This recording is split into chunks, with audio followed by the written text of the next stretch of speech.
Let me see. Let me see. Now he's here. Okay. Now he's here. Yeah.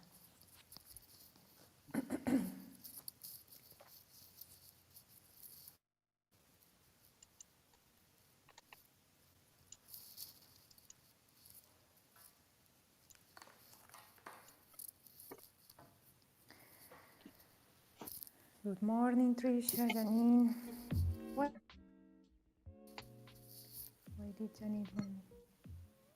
Good morning. I was asking myself, why did Janine is down below? She was up here. I don't know what happened. All right. Good morning, everybody. Nice little miracle just getting here. Look at this. Boy, oh boy. I sure am grateful for all coming in here. And sorry I'm a couple of moments late, but boy, we got some great stuff going on in life right now. We're workbook lesson 32. I have invented the world I see. I'm excited about this one today. Good morning, everybody. Ooh, I like this one. Yeah. Can you share your screen in Zoom as well? Just seems to be getting better and better. Yeah, right. I'm so excited. This is really, really wonderful. Adriana, are you on Zoom with Lee? Yes, we are.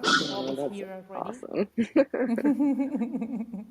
It comes into the video stream. So if you see it, it's over on Facebook and YouTube and Twitch right now. You should be able to see any of those live. It would be nice if all of us could be on Zoom one day. I think that would be so cool. I Right? have a pro account. You're all welcome. I use the same kind of thing. We just have to coordinate, and I have to make sure that I'm separate from the audio so that we don't produce echoes and stuff like that.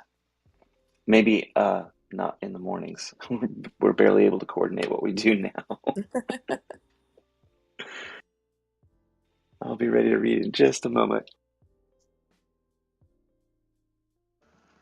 I like that idea, Janine, because I've been thinking the last few days, especially, we have so many more people, and I love it, but it means that we need moderators more than ever to actually step up and take almost a position, because when I'm thinking about it, and Tom is thinking about the meeting so much, and we all are always thinking about it, but at the same time, someone, and Adriana's been doing that, kind of keeping that going.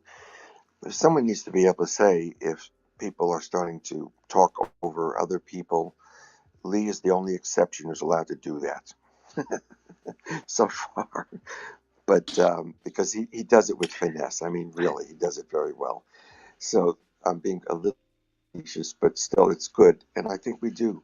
And if we have some of us on Zoom at the same time, that's possible. So because it enables Adriana and I and Lee to, and Tom sometimes also to talk back and forth to make sure everything is okay. Trying to think about the program and all of its depth, and also think about moderating is sometimes is um, difficult. So yes, anyone who is interested in that, um, let's talk to Lee about it. No problem if Lee just brings in 10 other people. Ha ha ha. I think And it's also deals with Gracie and Lee and her, I mean, and Dean and everything else. I think at this point it's easy for me and Adriana to share that part. Adriana definitely does all the Yeah, moderation we agreed. need right this minute. And so I'm happy there, but any support for her, I absolutely would love.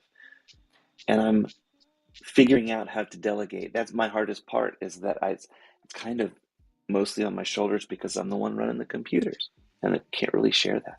But um, I have definitely, it's actually maybe one, you know what? This is too many office details for us to go into.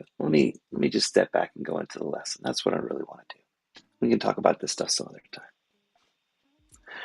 All right, so it's 6:46 in the morning, Tuesday, February 1st. We're we, up to this point, it's been really easy to match the day to the lesson. And so at this point in the lessons, it starts to be a little bit harder to kind of keep track where we're at. But keeping us on track should be pretty easy for me because I've got 3 books stacked up here. And so lesson 32 today, I've invented the world I see, continues to expand on the ideas that we've been building on, being able to see the world with vision rather than just with our eyes. Hey, Tom, your mic's open. Oh, sorry. I've been incredibly embarrassed when I leave my mic open, so I want you all to please have no guilt or shame. There's no blame. I know I've swallowed and burped and made all kinds of funny noises, but that's why I put the music on. Put the music on in the background to kind of mask as much as I can, and I love the humanity that comes back in. I am learning to appreciate it rather than worry about it. All right, lesson 32. I've invented the world I see. Today, we're continuing to develop the theme of cause and effect. You're not the victim of the world. Whoop. My goodness, I realized I did something wrong here, guys. As soon as I turned the page, this whole thing would have stopped working. I have figured out a thing that kills my digital book and crashes the whole, it crashes Kindle, basically.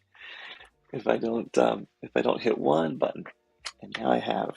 So Are we having that music, or are you going to change to the other this doesn't settings? sound right, does it? Okay. No, for me, just for me, I don't know everybody else, but I thought you were changing the music to something else. Doesn't sound right.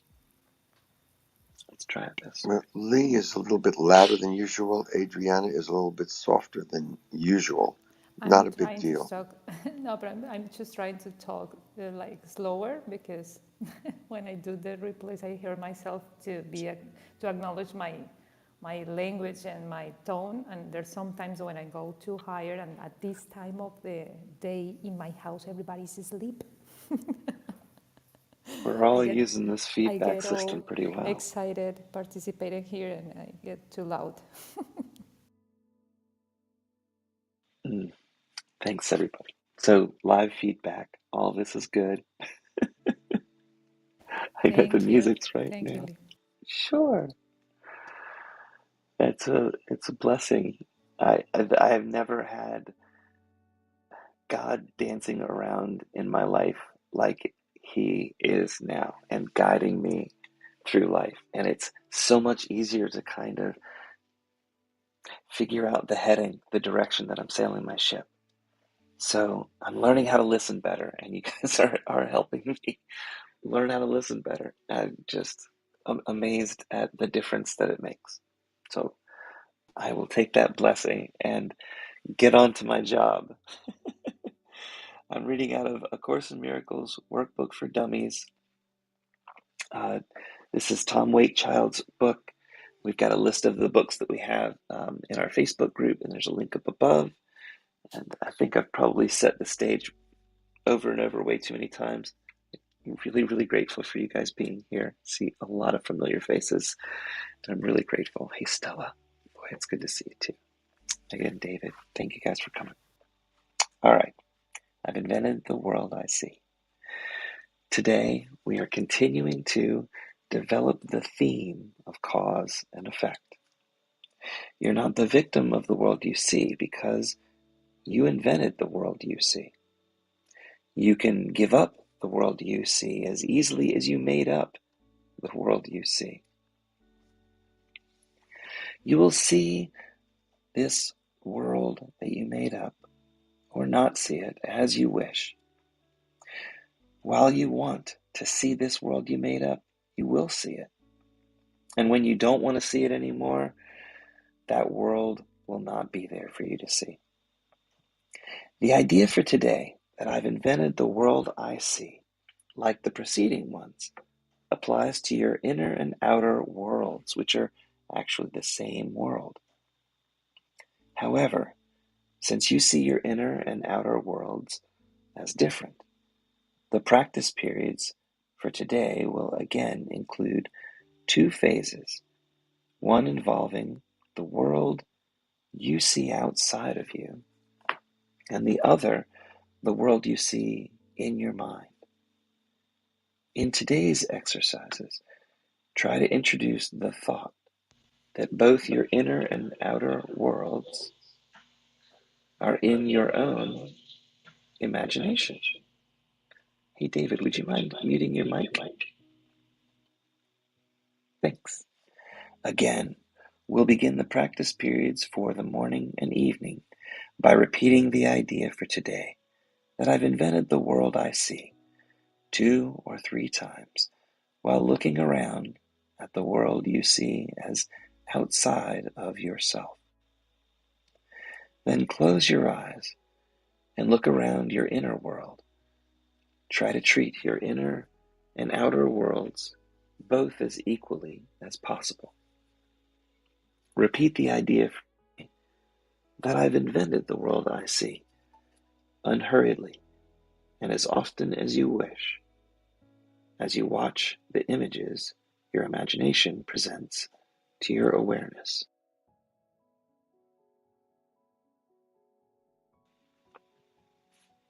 For the 2 longer practice periods, 3 to 5 minutes are recommended, with not less than the 3 minutes required. More than 5 minutes can be utilized if you find the exercise restful. To facilitate this, select a time when few distractions are anticipated and when you feel yourself reasonably ready. These exercises are also to be continued during the day as often as possible. The shorter applications consist of repeating the idea that I've invented the world I see, slowly, as you survey either your inner or outer world.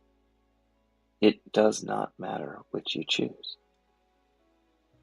The idea for today that I've invented the world I see should also be applied immediately to any situation that may distress you. Apply the idea by telling yourself, I have invented this situation as I see this situation. That's the reading part. I think we've got a pretty clear and easy meditation that we can use. And I'll read the notes a little bit. Anybody want to say anything? This is a good spot to jump in if you're feeling moved.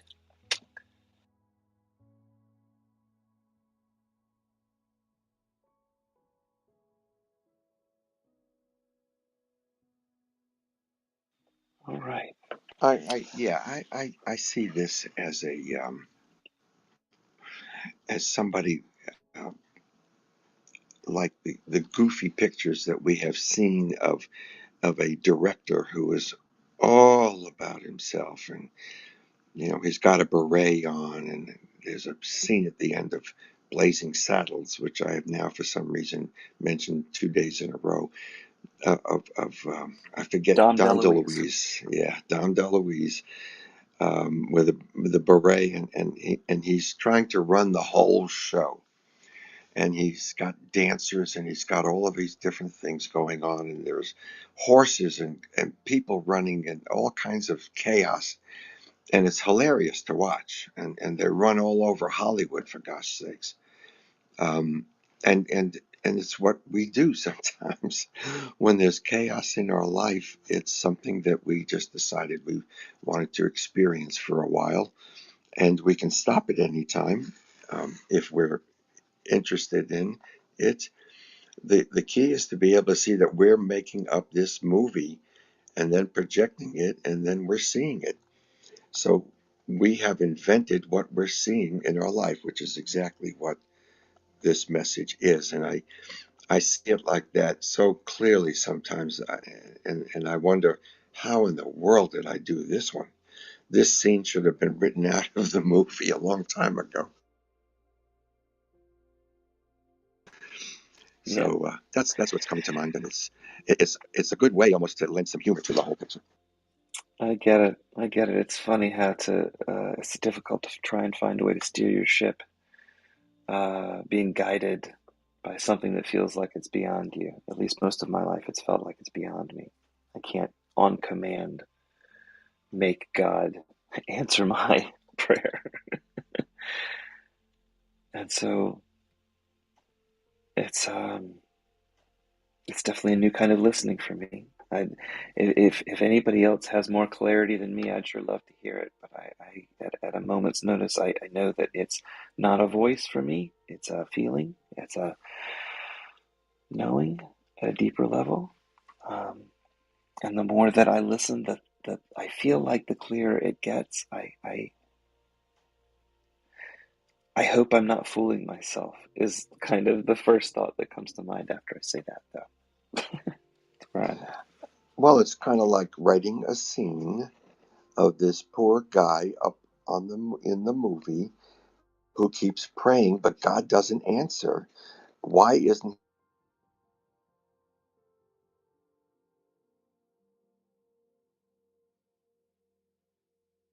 just for a moment from what's actually going on Sorry, in front of us? we lost about 2 sentences of what you said. I'm sorry. Oh my God, it was the best thing I ever said. I'm Oh my sure it God. was. Yeah, I thought it was me. I was checking my Wi-Fi right now and say, oh, I lost the words. Can you Okay, what repeat it it? was, yes. All I was saying was we have written in a scene into the movie of our life that shows us praying and praying and praying, and God, for some reason, not answering. And it's in the best interest of ours. The audience watching that movie can tell that it's best that God doesn't answer, or whatever it turns out to be. But we invented the scene, and we're now watching that. A lot of people think when they start to read these things, they start to imagine, and those of you blessed with a great imagination, we all do it. Um, we think that, oh, okay, we're in touch with this power now, and um, he's going to bend to my will, just like the ego has always taught me. But we are writing every scene into the movie that we then project up and believe that that's reality. We're making it up. And it's hard to envision that. Why would we do that? Why would we do that to ourselves? And it was a little game that we decided to play. We wanted to be Dom DeLuise. We wanted to direct a movie, and we wanted everyone in the world to see our movie.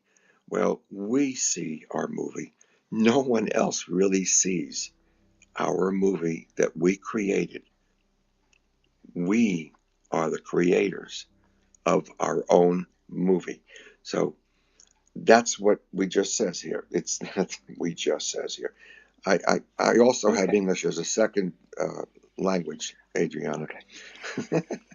I have invented the world I see. I have written the script for the world in this movie that I'm watching every day. That's the way I see this particular lesson. Let's go to the notes. Wait, Stephanie, do you want to talk? Oh, you're the best. Thank you. Okay. Thanks, Bob, for that. One of the things that is coming up for me as I'm just reflecting on this, I invented the world I see, is one of the things I did with this lesson is sat down with my stories that I told myself throughout my life that made up who I am. And I realized that the way I was telling the stories, the way that I was talking about the stories, the way that I was experiencing the stories was things that were going on in my head. You know, when you hit a table, the table doesn't feel anything. You do. So we created the world. Like for me, it was a big awakening, realizing that the words I was using, the stories I was saying was creating that world. And that just by using and changing different words, so instead of saying my parents threw me out, saying different words, because in that way you create your reality. If I kept saying my parents threw me out, my parents threw me out, that would be my reality. But it wasn't that. And I needed to take the time to reflect on that, and this lesson allowed me to do that. And that's what I think what it means that we make the world that we live in through our stories, through our words, through our experiences, and then we make them real by talking about it more and experiencing it more. The feelings and emotions longer than they're actually in our body for. We suffer. And so in that way we experience and we make that world. And so again, if you just sit down and reflect, one of the biggest things we can do in this life is reflect. We can use it to reflect on ourselves. And if you do that, and I believe that if you do that, you can kind of see the world you've created through the patterns from your family or your parents, and you can kind of piece that together, and through that light and that knowledge, you can kind of very slowly piece together and see this world that you've created. So that's all I wanted to add. I'm complete. It was really amazing because it hit right in the same thoughts that I was about to share. And you did it perfectly. You did it even better than I was supposed to say that. This reminds me the time, I don't know if, I guess some of you or most of you have heard this part of my process with A Course in Miracles, that at the beginning, when I first encountered the book, then I read in parallel, I read the Gary Renard's books of the disappearance of the universe and the other ones, but the disappearance of the universe gave me this strong belief that really I did my world. I mean, this wasn't my world, or the world that I knew in that moment wasn't God's doing. It was my doing, it was my ego doing.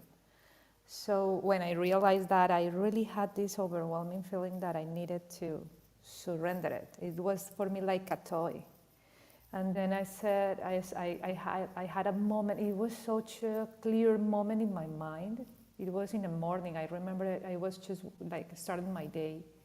And then I realized that, and I sit down in my bed and I started to cry because I could clearly see how much conflict I had in the world that I have created.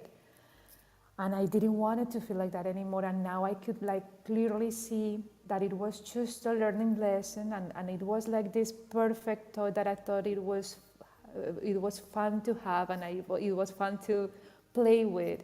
But in that moment I thought I don't longer want to play with this anymore. Please God, take it. I thought I did a great job doing this world.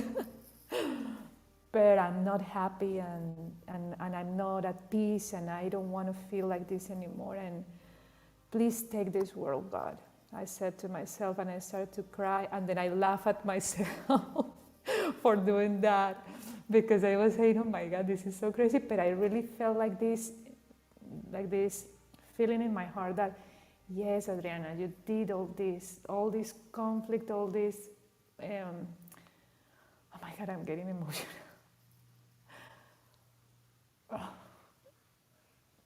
All the sadness and all the feeling alone, or feeling without a home, or feeling without support was your doing, but it was just something that you needed to embrace, to surrender it. So when I said that to God, I really started to see more clearly around, and I am not longer in this kind of position where I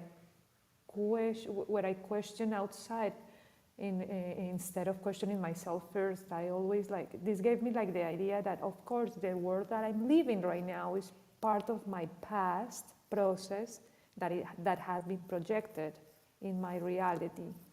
But now that I understand, now that I know better, now that I'm willing to experience this oneness, I not longer need to be in control of it. So the world that I'm living right now in this minute with all of you in this room is a new world for me, and it's so much, I mean, it's scary. It's a scary one in one side because I have not control. I mean, there's so many things happening in my life right now that are so good, that are so beautiful, that it's truly like unbelievable. I mean, this is a miracle. And it is so like, it has been so easy to see these things like happening without any effort in the level of the form, that it's like scary. It's like your ego still tries to not let go fully completely to the idea that you are being guided, that everything is sorted out in the best and highest way possible for you to be at peace and happy. And that gave me like this sense of I need to be more humble about the things that I'm experiencing right now, because the world that I invented is not longer mine. It's not longer mine. The world that I'm living right now with all of you in the room, and my life, my personal life, and all these situations that are really good right now, even though they are not solved, it's funny because it seems like it's a chaos outside, and my entire level of the form will be rearranged for several reasons. My father-in-law died. That makes a lot of movements in our lives. And then I meet this new person, and I'm having all these kind of situations around it that are wonderful. And it seems like my life is rearranging. But I need to be more humble about it, because I did have invented the world I see, but that world is no longer mine, it's God's. It's God's world. So surrender the control of that is so hard to do, because you don't know where you're going. It's like jumping off a cliff. But if you jump from the cliff, then you realize that you probably have wings.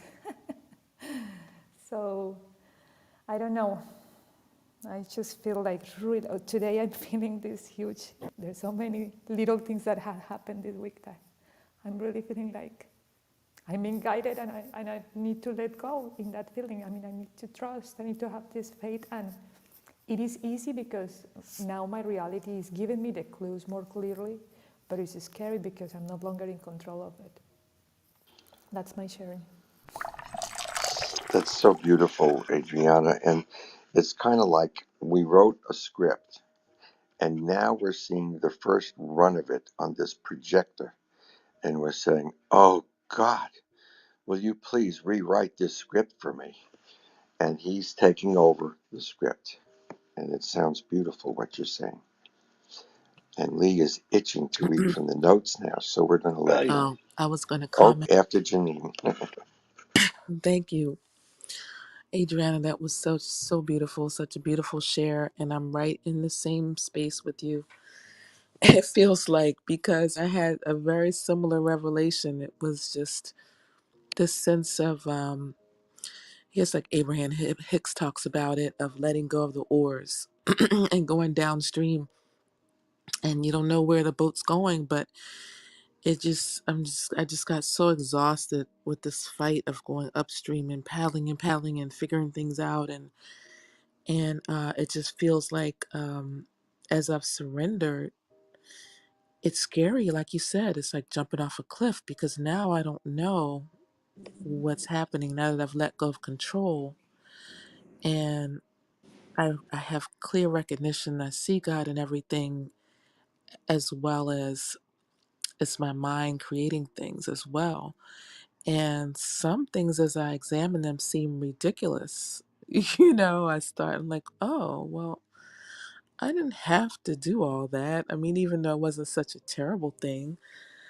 And now I'm at this kind of mini crossroads, and just open, and just, like you said, being humble, having the humility to just say, to allow that guidance to come through me, that through intuition and spirit, let the Holy Spirit guide me. And now also it's scary, because I have this recognition that while I am creating, I don't want to be walking on eggshells either. I don't want to, oh my God, you have to watch every single word that comes out of your mouth now, every single thought, you know, um, because it's really a beautiful opportunity, and the awareness is actually very beautiful. So it's just allowing, and I've become tearful as well in this shedding, in this letting go, um, as the ego is, it's just kind of dissolving right in front of me. And some of the things I thought that I created, I can see I created it. I can just clearly see it's not that important. There are things that are more beautiful, bigger, and better that God has for me to do. And this is one of them, studying the Course in Miracles, being here with you all. I think it was maybe Andy had said, I feel like I found my tribe. And then I have tribes around me and near me. But this particular thing is really profound. So thank you. That's my share for now. Thank you. Appreciate it, Janine. All right, I've invented the world I see. We can definitely come back if you have any questions. I'm going to get started, but go ahead and jump in if we've got something come up that's important. We definitely were here for the miracles, and we read through the lesson. Now we're just going to go through the implementation part of it. Okay. Well, is it okay if I just say something now? It sure is. Yep. Oh, I just said it was okay. No okay, that's problem. what I thought you said. But Yeah. then I wasn't sure if you were going to just start reading. I know, and it's hard. It's hard because I definitely, it's hard for me to stay in the same direction too. So please do say something. Well, I was thinking about what Jeanine said, and a lot about it, because I've been in that place of thinking that, yeah, if I'm the creator, and I don't want to walk on eggshells either. So when she said that, I was like, yeah, that's true, because I have been feeling like I have to be very careful. And then in some ways, I've slowed down a lot more, which is actually seems to be a really good pace, where usually I'm on full turbo. And this is like seems to be more in control of what's really going on, but like not trying to be in control, but just seeing it lay out in front of me a lot easier before I actually create it, if that makes any sense. And I feel like just that idea of being conscious of my creations, and now I want to relax, and that probably will even bring on more slowly, a slower pace, which will, it'll just become nature. Well, I'm hoping for it to become nature. Well, it probably is nature. I'm probably hoping to go back to it, where it's just more of a thing rather than, I don't want to walk on eggshells either. And I felt at times while I'm learning how to do all of this again, navigate, it felt like very eggshelly, because it was like, I recognize that I've created it. So then I'm like, wait, I don't want to Yeah, keep creating our that own crap. timidity, right? I've done it Yeah. too. Yeah. So that's really, I just had to speak after she spoke, because I thought, yeah, I totally resonate with that. And maybe I've even given her that feeling. I don't know. I walked on eggshells so much I hurt my ankles. I literally was stepping too hard with my heel, and so I stepped with the forefront of my foot, and I just cramped up my muscle because of it. So it can lead to physical injuries if we take it too far. And recognizing that we invented this world is absolutely a huge doorway out. There's others, but this is kind of the elephant in the room. If you figure out that it's coming from you, you're completely in control of changing it. And that's what this part's about. Well, I'm going to jump in and add one more thing, because what I'm hearing is so beautiful and so heartwarming, because you are all, the speakers are becoming more vulnerable rather than trying to be more in control of what this is all about. When we become vulnerable, it simply means we are turning the reins back to the chairman of the board, which is God. We came from there. We tried to create our own little world because we were we were created as creators, so we can create our own movie. But when the movie is not turning out very well, we can turn it back to the chairman of the board to edit it for us and to change the trajectory. And we can only do that with this vulnerability to understand where we came from. And then we can let it be taken over by something that is far better at seeing the whole picture than we were. That's my thought. Wow. I just want to tell you, now that I'm a believer in something above me, I'm surrendering it. I'm surrendering to that higher that's going to tell me when it looks like it's not the right creation. So I could trust that. I'm going to trust. I'm trusting, so I don't have to walk on eggshells. I'm going to trust that it'll show up, sooner than a full blown creation that I was like, and it actually is. And so trusting it is so important, and knowing that, I didn't create it all. I mean, I created it all, but I didn't, for my own perspectives. Yeah. But I didn't create the very beginning of time, and it's only what I've become aware of, I guess, for me. Anyway, yeah, I'm going to stop talking because I don't know if I'm confusing That's anybody all or right. myself. But It's like you're paddling upstream, and all of a sudden you realize, oh, it's so much easier if I go the other way. yeah. Sometimes it's like, wait, I don't have to be the God, total God here, and take the total. Yeah. It's kind of an ironic idea in a sense when you're talking, because it's hard when I'm talking, because it's hard to describe, or maybe I just don't feel like I have to describe it. I get the feeling, so I try to describe it, then it's hard to describe. I understand. Boy, do I understand. Revelations are intensely personal things.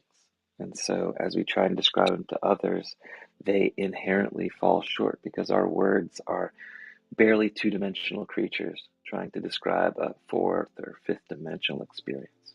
It's just going to fall short. And you can't inspire people because they haven't walked the whole life in your shoes and see it exactly where you came from. And those revelations are hard to generalize. It's hard to describe in a way that really helps. But I think the more stories we tell, and then, like Dad was saying, when we're vulnerable, our personal stories are the things that tell what's going on. You never know when a winter storm is going to reroute somebody in a direction that benefits you. Things that seem bad end up causing all kinds of unforeseen effects. There's a winter storm coming into Boston that it looks like your name, Lee. What's I the know. latest winter storm? What is it? Landon. Hmm. Landon. Mm, mm, mm. And it doesn't Winter get much storm. closer than my name. It's my first initial and 5 out of the 6 letters of my last name in order. And it's going to hit Ohio this week and go all the way up into Boston. So It's anybody going to that was be flying into amazing. Boston, is going to be hit by this. And sometimes that's a terrible thing. Sometimes it's a great thing. But no matter what, if you're listening, God can turn it into the great thing. All right. What do you Okay, guys say I read these notes? I say you read some notes. All right, I'm going to read these.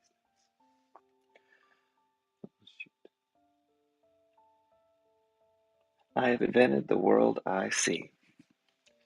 This idea that I've invented the world I see is a continuation of the development of the theme of cause and effect. Yet it challenges the very core beliefs that our egoic, fear-based thought systems rest upon. It questions what is the real cause and what is the real effect. Most have been taught and believe that we are not the creator of the outside world we perceive. We believe there is a separate world that exists outside of our minds, and that this outside world was created prior to our existence. We've been indoctrinated to assume that there are outside forces that are beyond our control, and that these forces have the ability to impact our behavior and our thinking. Our ego tells us that we're not causative of our world, and therefore the best we can hope for is to react to this separate outside world in such a way as to mitigate the negative effects that these outside forces would impose upon us. This belief that we're not a causative agent for our world leads us toward a mindset that supports the idea that we're the innocent victim of this outside world. Such a thought system is fear-based and disempowering. This mindset fails to empower or encourage the holder of those beliefs to be proactive in their life. You can only react. Therefore, you must be a victim.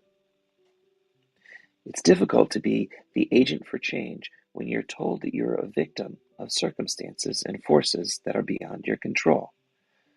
As surprising as it may sound, your ego has a vested interest in keeping you in a state of victim consciousness. This will sound counterintuitive to you because of your deep identification with your ego. You believe that your ego is you, but this is not true reality. We will discuss the many benefits the ego derives from the belief in victims and victimizers in greater depth as we proceed in these lessons. Today's exercise also introduces the thought that both your outer and inner worlds are a product of your own mind's imagination. Coming from the same source, both your inner and outer worlds are the same, yet your imagination is different than true reality.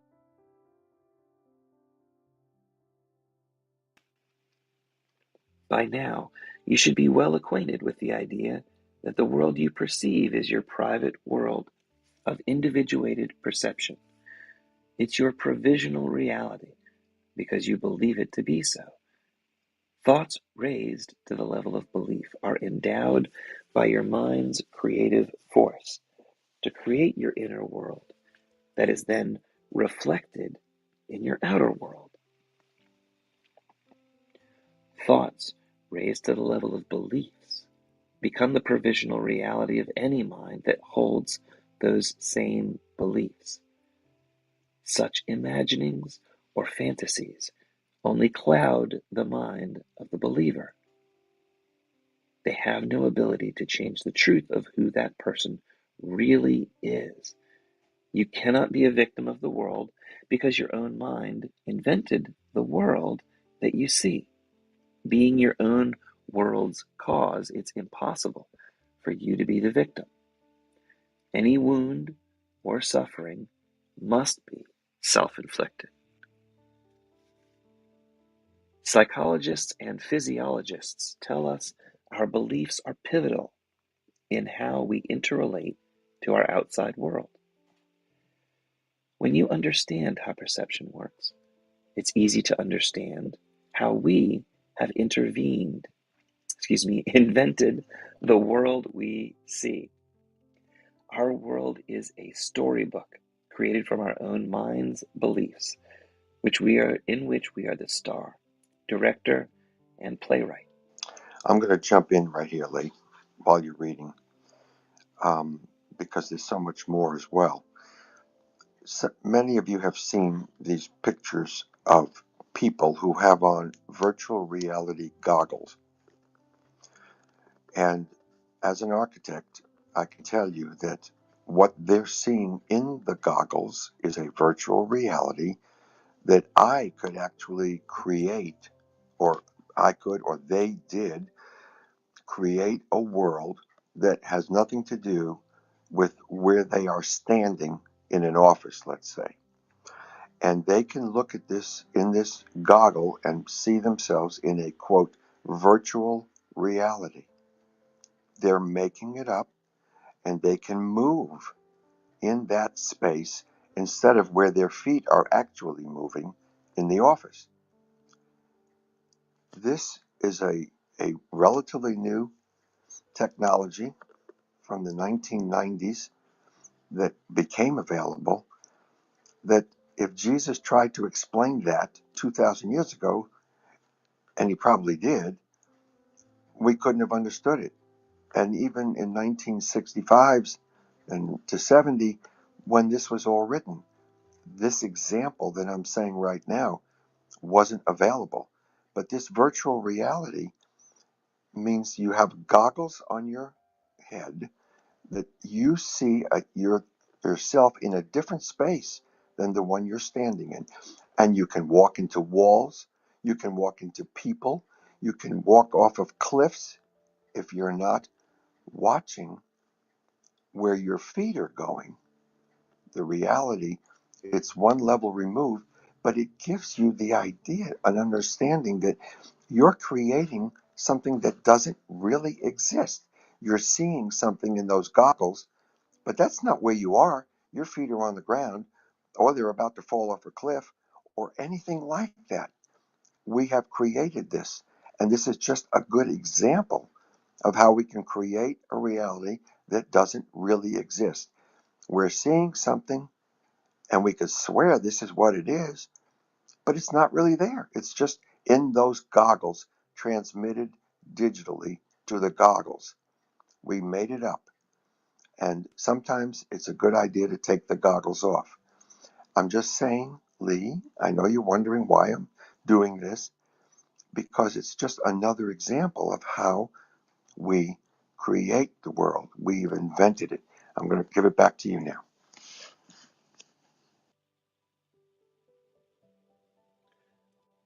Sure. Our world is a storybook created from our own mind beliefs in which we're star, director, and playwright.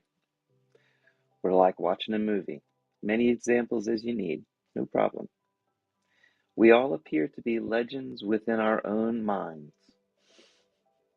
yet relatively unknown in the history books of this world. Relatively unknown. Our mind creates its own story or narrative about our life in which we're the hero, and that's how we perceive it to actually be. Yet, a third-party observer would tell a much different story. But does our mind actually have the ability to invent the physical world that we see? Although our mind's ability to create physicality from thought is beyond the scope of this class, it's not as far-fetched as we've been led to believe. Quantum physicists have determined that human consciousness is pivotal in physical observation. The Heisenberg uncertainty principle tells us that human consciousness is the determining factor that someone will observe in the so-called physical realm. Physicality appears to be quite pliable and not as fixed and solid as we were led to believe. String theorists tell us that whole galaxies exist merely because somewhere, at some time, some astronomer desired to observe that galaxy. If an astronomer is responsible for the creation of entire galaxies, the idea that you have some small part to play in the creation of your physical world shouldn't be dismissed by your egoic mind as impossible. Quantum physicists and quantum biologists have proven that our thoughts impact the very fabric of our physical world.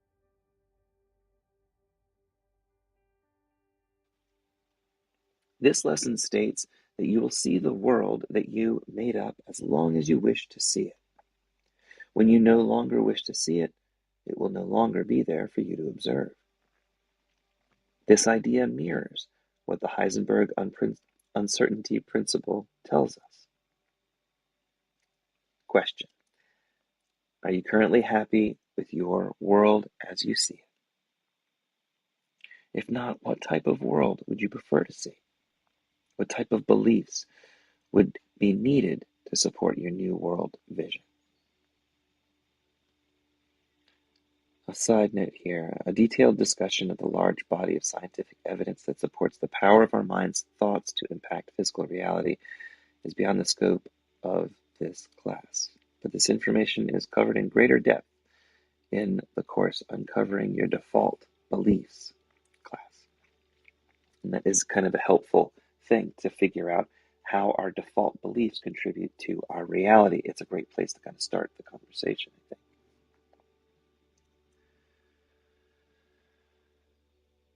I can start with an easy example for me, a white guy in America, knowing that growing up in this country really inherently warps my view of the rest of the world. I started to discover this when my grandmother took me traveling when I was a little kid. I started at 11, going to China and Japan, Hong Kong, and I was incredibly blessed by the education it gave me. I've been to about 50 different countries, and I've had a chance to really see how different the world that I grew up in was from the rest of the world. And for the last 50 odd years, I've been able to see how the rest of the world has grown at a tremendously different pace than we have.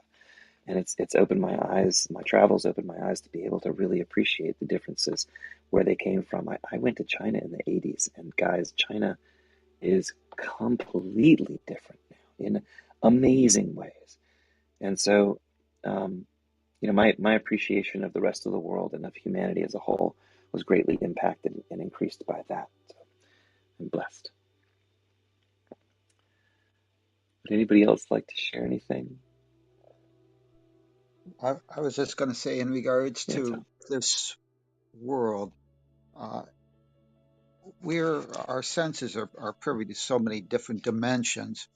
Uh, we basically have the idea that, there's up, down, back, forth, the four dimensions. We can throw in time, uh, the three dimensions of physicality, which is the depth, and the fourth dimension is time. The fifth dimension is beliefs. And when we realize that our beliefs are laid on the surface of those other, dimensions that we're aware of, that creates a different world. Quantum physicists are up to, 11, and I think with M theory, there's 12 different dimensions. But this idea that beliefs are the fifth dimension that we have to become aware of, because those beliefs are the lenses with which we view our world. And as we become aware of more and more dimensions, the uh, things that we're privy to uh, become enlarged, have access to them. But be aware, and this is what the Course is really trying to say, is that your world is a world of perception. And perception is not based on just the four dimensions of space, which has the three up, down, and back, uh, and the fourth dimension of time. It's really an additional dimension of your personal beliefs. And we could throw on a sixth, probably a sixth dimension, really would be the mass collective's beliefs. And that would really be the fifth dimension. The sixth dimension is your personal beliefs. And those are all layered on top of each other.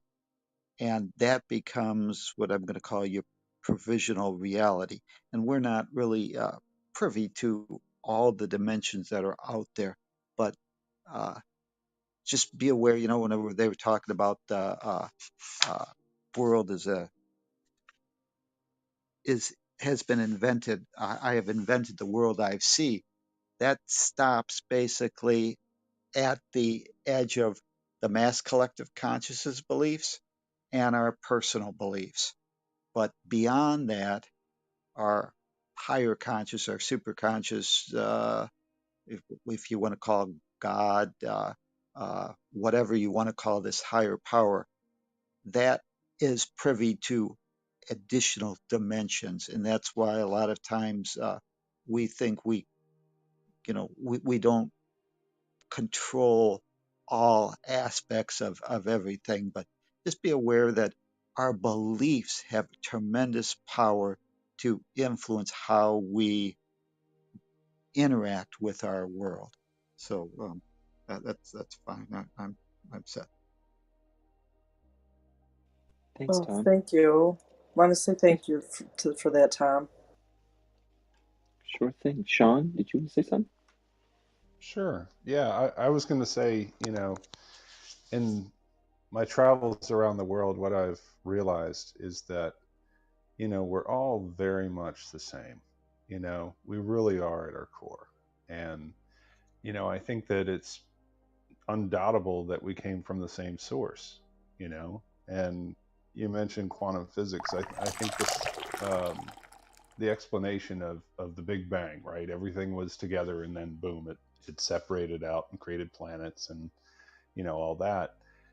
If that's true, which I actually believe it is, everybody can believe whatever they want to, but that means that all of our atoms, everything that made us up, was connected at one point in time. And quantum physics flat out says that that connection means that you can affect one and it'll affect another.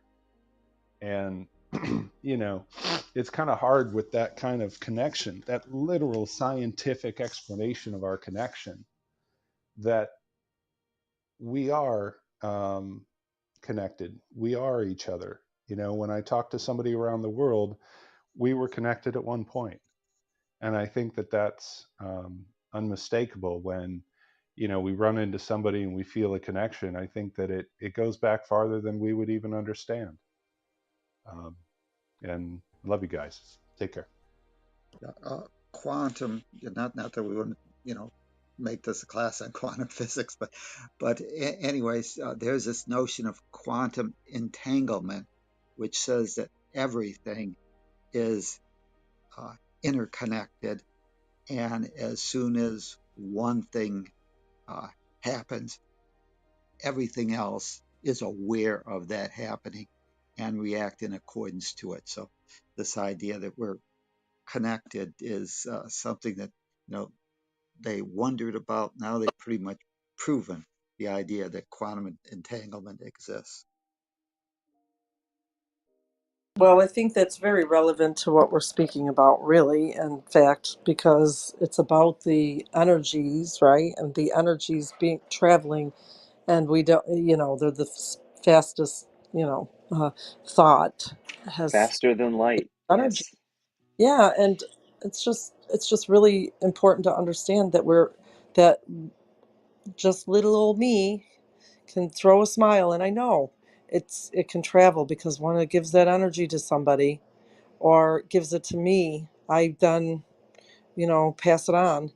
We know how quick. We don't really even realize how quick, but it happens so quick, so quick. I mean, especially these days, like just even on this app, you could tell that I just smiled. So Yeah. Cause maybe and the effect. vibration. Cause and effect are simultaneous. This is the result of what we're seeing.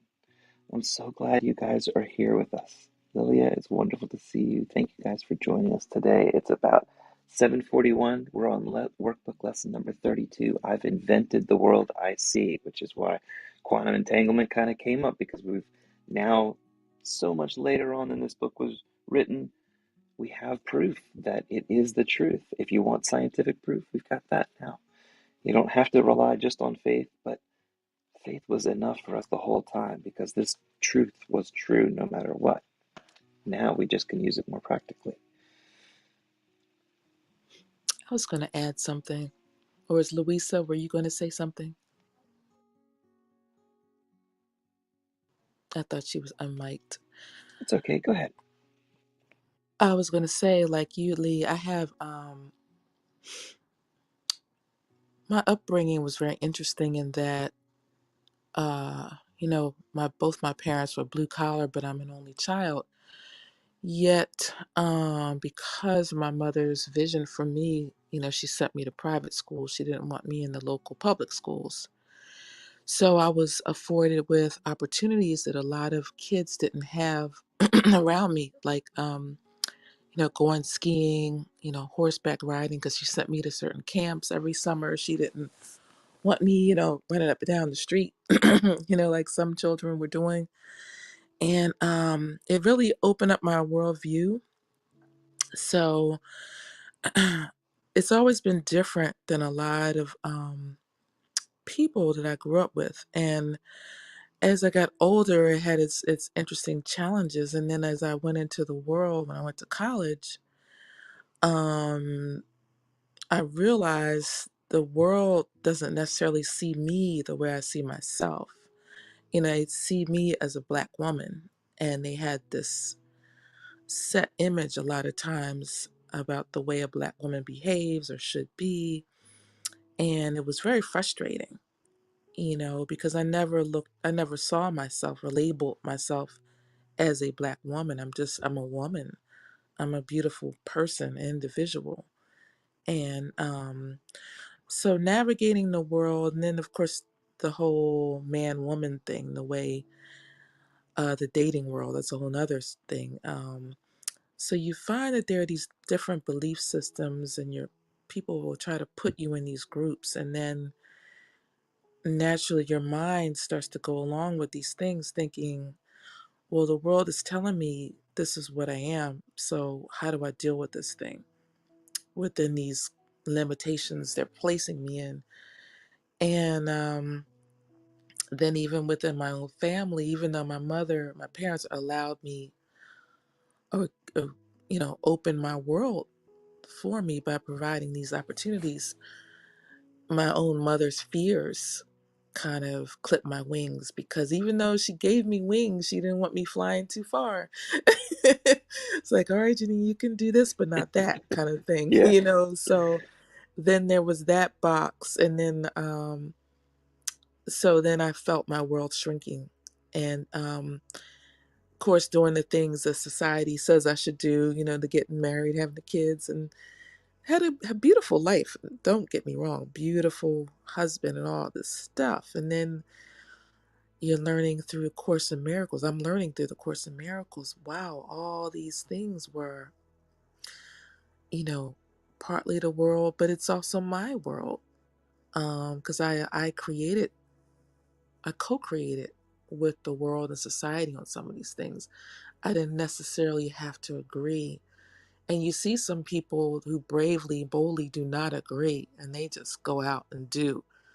And they say, I'm this. And I say, I love this generation now, because I think a lot of them are boldly doing just that. They're like, look, no, this is who I am. You're not going to tell me who I am. And I love seeing that.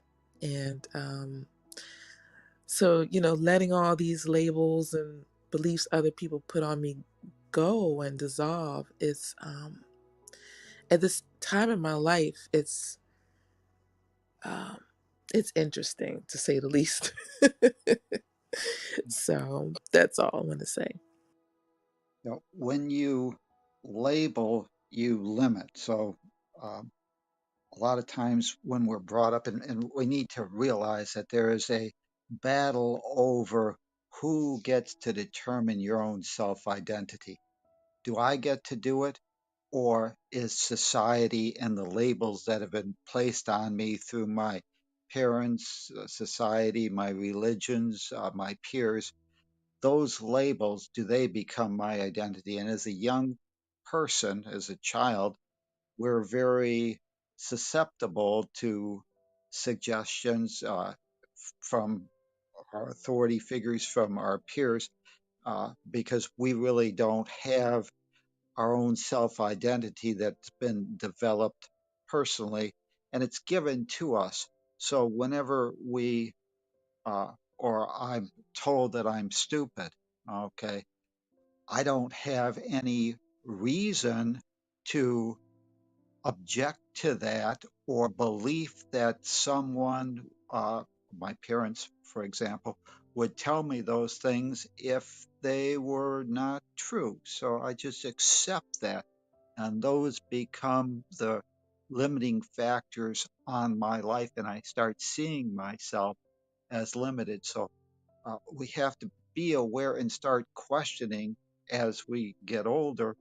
Are those beliefs about ourselves, are they true?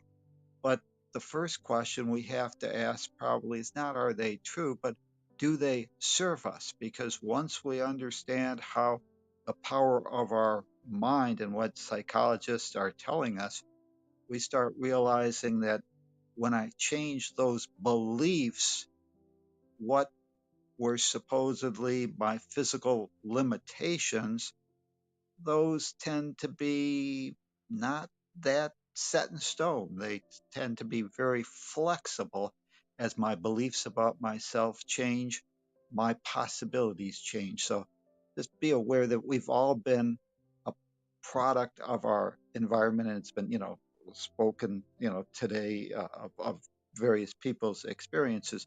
But if I'm told something and I don't ever question that, and I assume that, because it was told to me at a certain age and it must be true, I will always be stuck in that same limitation.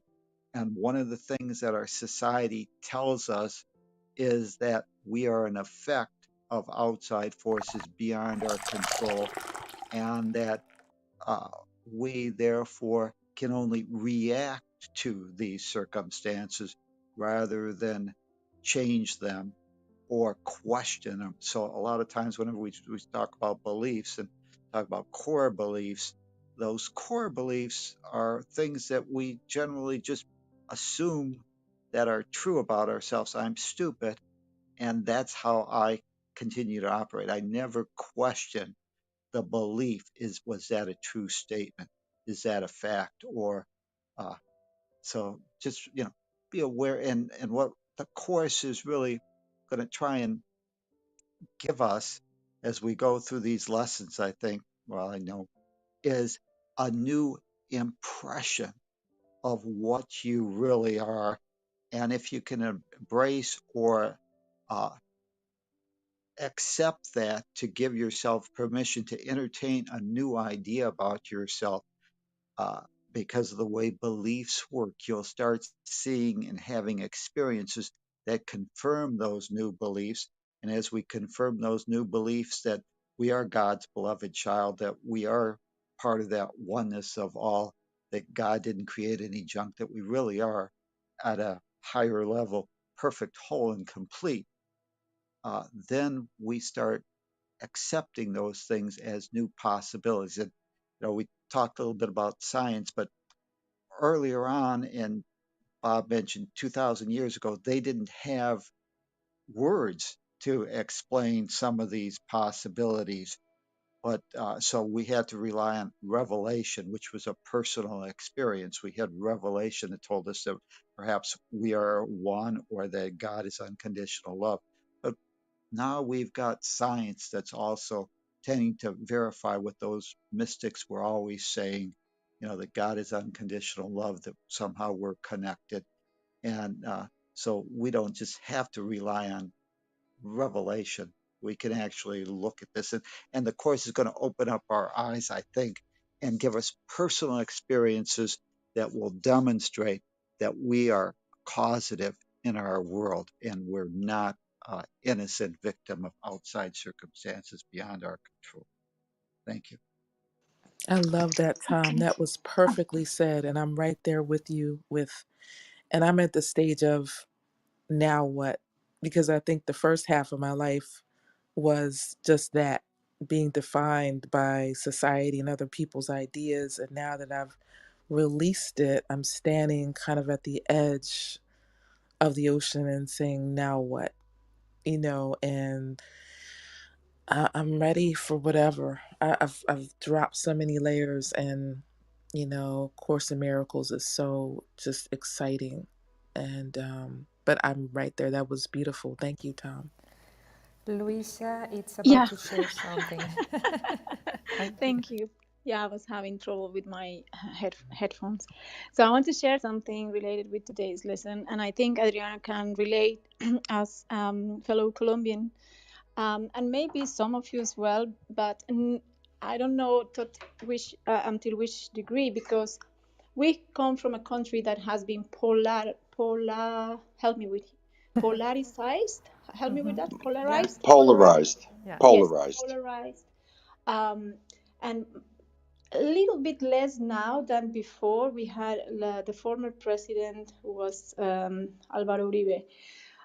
He was extreme right, and then when he came to the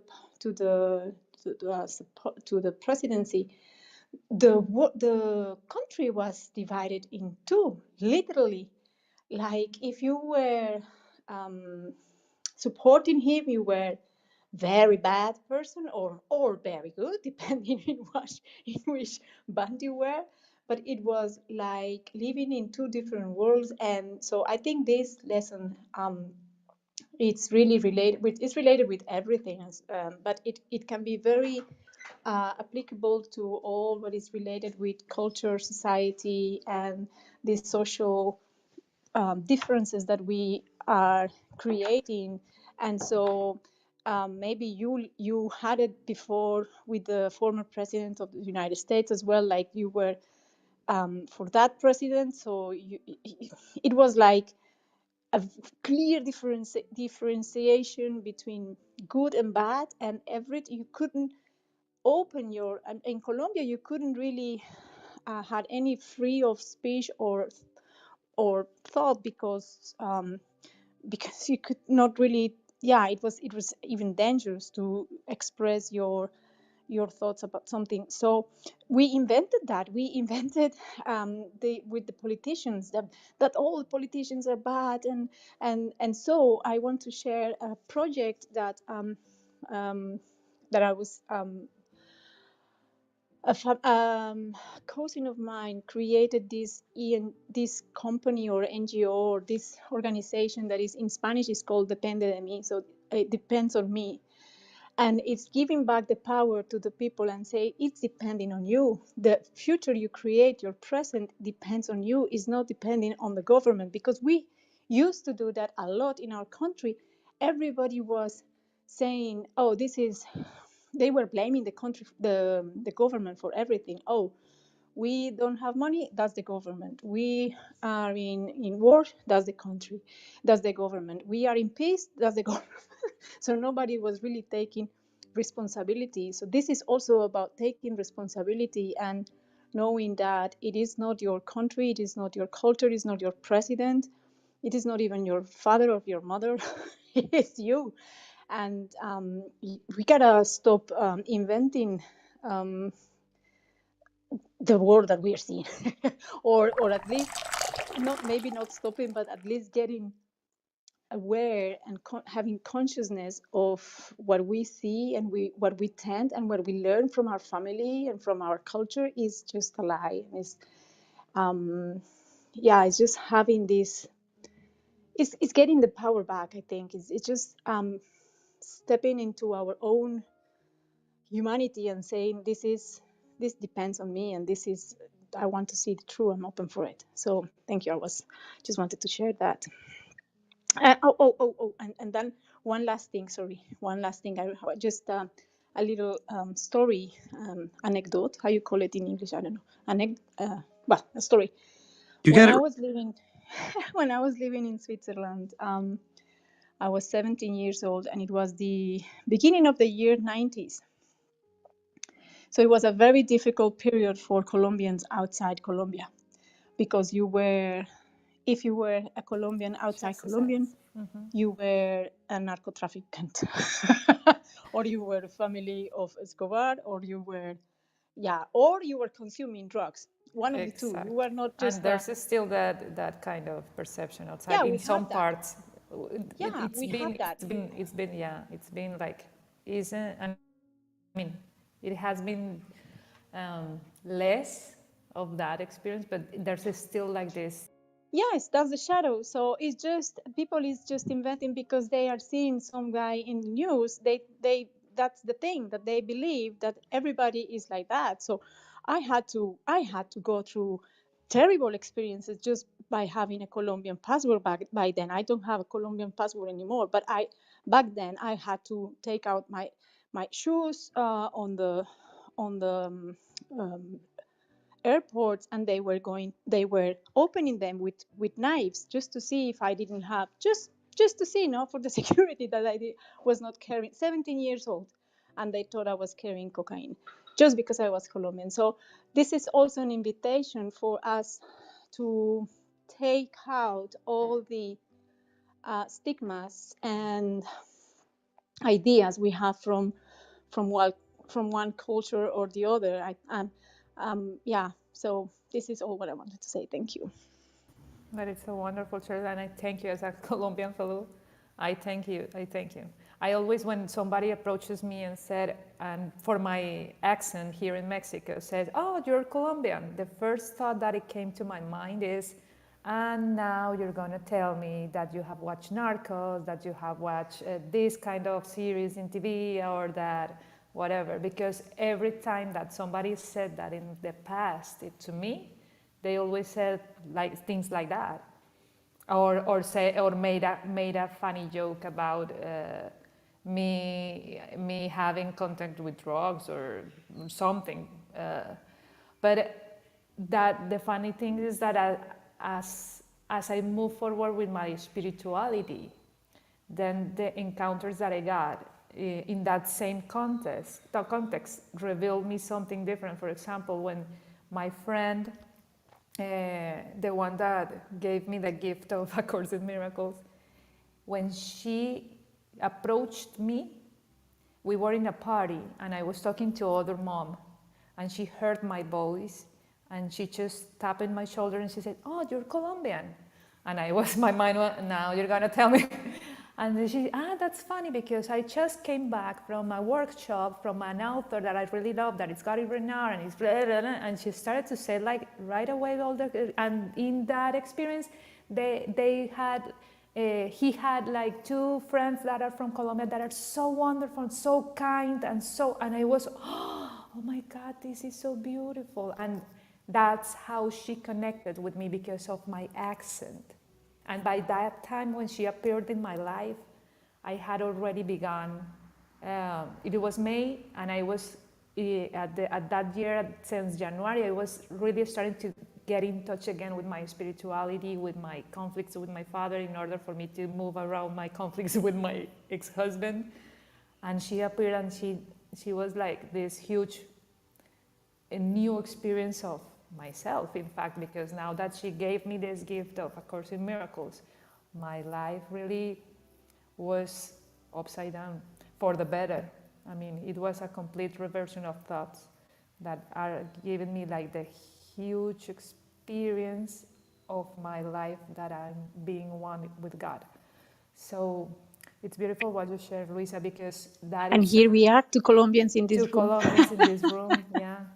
So as long as we continue this journey with the Course in Miracles, doing the lessons, doing our work, in our perception, during our day-to-day activities, we will see this kind of change of perceptions with the interactions that we have among other people.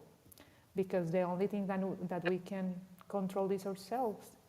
It's our thoughts. So the stigmas that we have being a victim of are the stigmas that we have having in our minds against ourselves, with the relationship that we have with God, that we are not part of God's kingdom, or that God doesn't exist, or that God is far away, or whatever.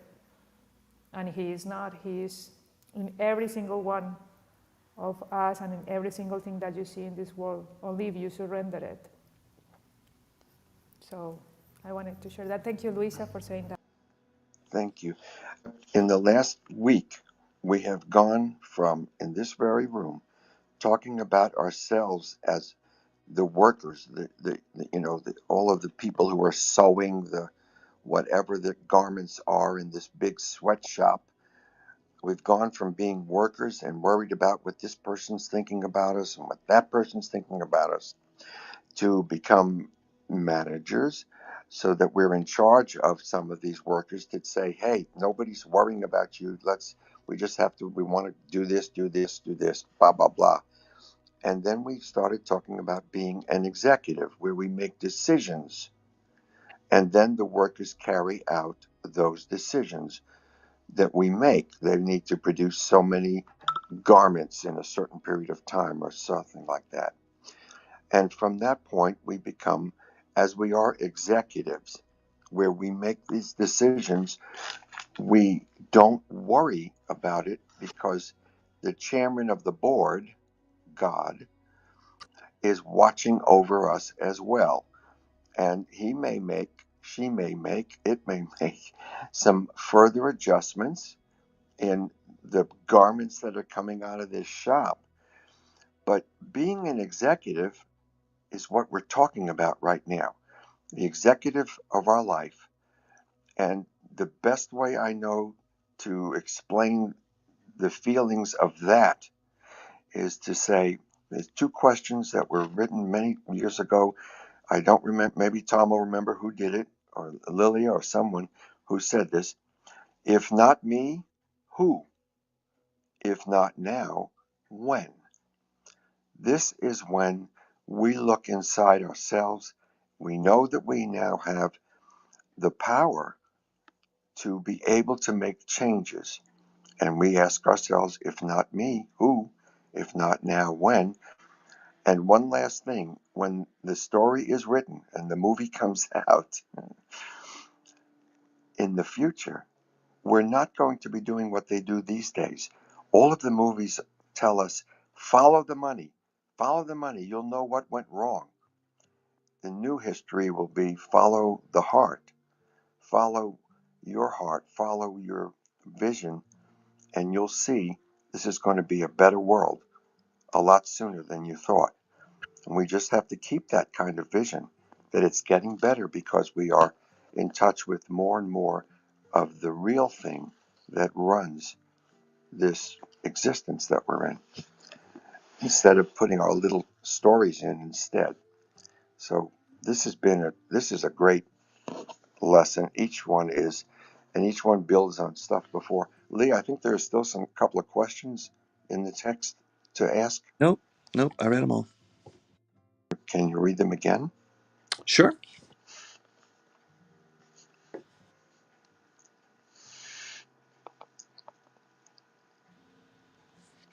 The first one was, are you currently happy with your world as you see it?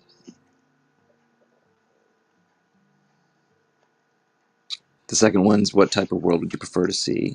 The last one is, what beliefs would be needed to support your new world vision?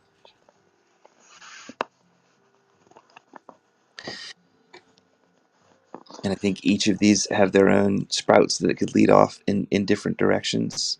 I think one thing I think it's important to kind of bring up is society really informs all of this. We build it together. And so it really is fundamentally us changing the way that we look at it and therefore changing society.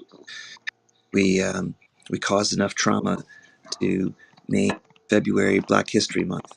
And so our chance to start to heal that in another direction. And that's how we adjust and respond. Or at least I'm going to say it's one way, and hopefully it's helpful. And at least it helps all the rest of us become aware of beliefs that we have held long enough that we need to check and recheck and recheck and try and learn how can we see the world in a different place that gives us more depth and more understanding. You know what, Lee? I gotta tell you, there's something in me and everybody. I just want to belong to every group so desperately that it makes me just like I'm open and I just want to belong to every group, but not a group. That would Yeah. be the everything. It's because I don't want to be excluded either. And I don't want to Mm-hmm. exclude. And that's like the fundamental feeling that I always have underneath everything else. And I just want to belong. We Yeah, are all one at a deep level. yeah, It's, I know. But I want to belong at the shallowest level as well, of of course, all of us. You know what I mean? Like the whole thing. yeah, our eyes are deceiving to, it's Mm. one of the things Clubhouse gets us beyond our first level vision of seeing somebody and into the what's going on inside of their deeper thoughts. And Intimacy. also, and it all started, the trouble of our entire existence from since before time was that we decided to separate. And the solution to the happiness is to recombine, to unite, to become as one To together, integrate to everything. Yeah. integrate. Yeah. So anytime that becomes the question, coming together, working with other people, working with other countries, it doesn't make any difference. And if we want to work with some other ETs, we can do that too. It's not impossible anymore. Nothing's impossible. Yeah, nothing. Nothing is impossible. And I feel If like we I can, belong.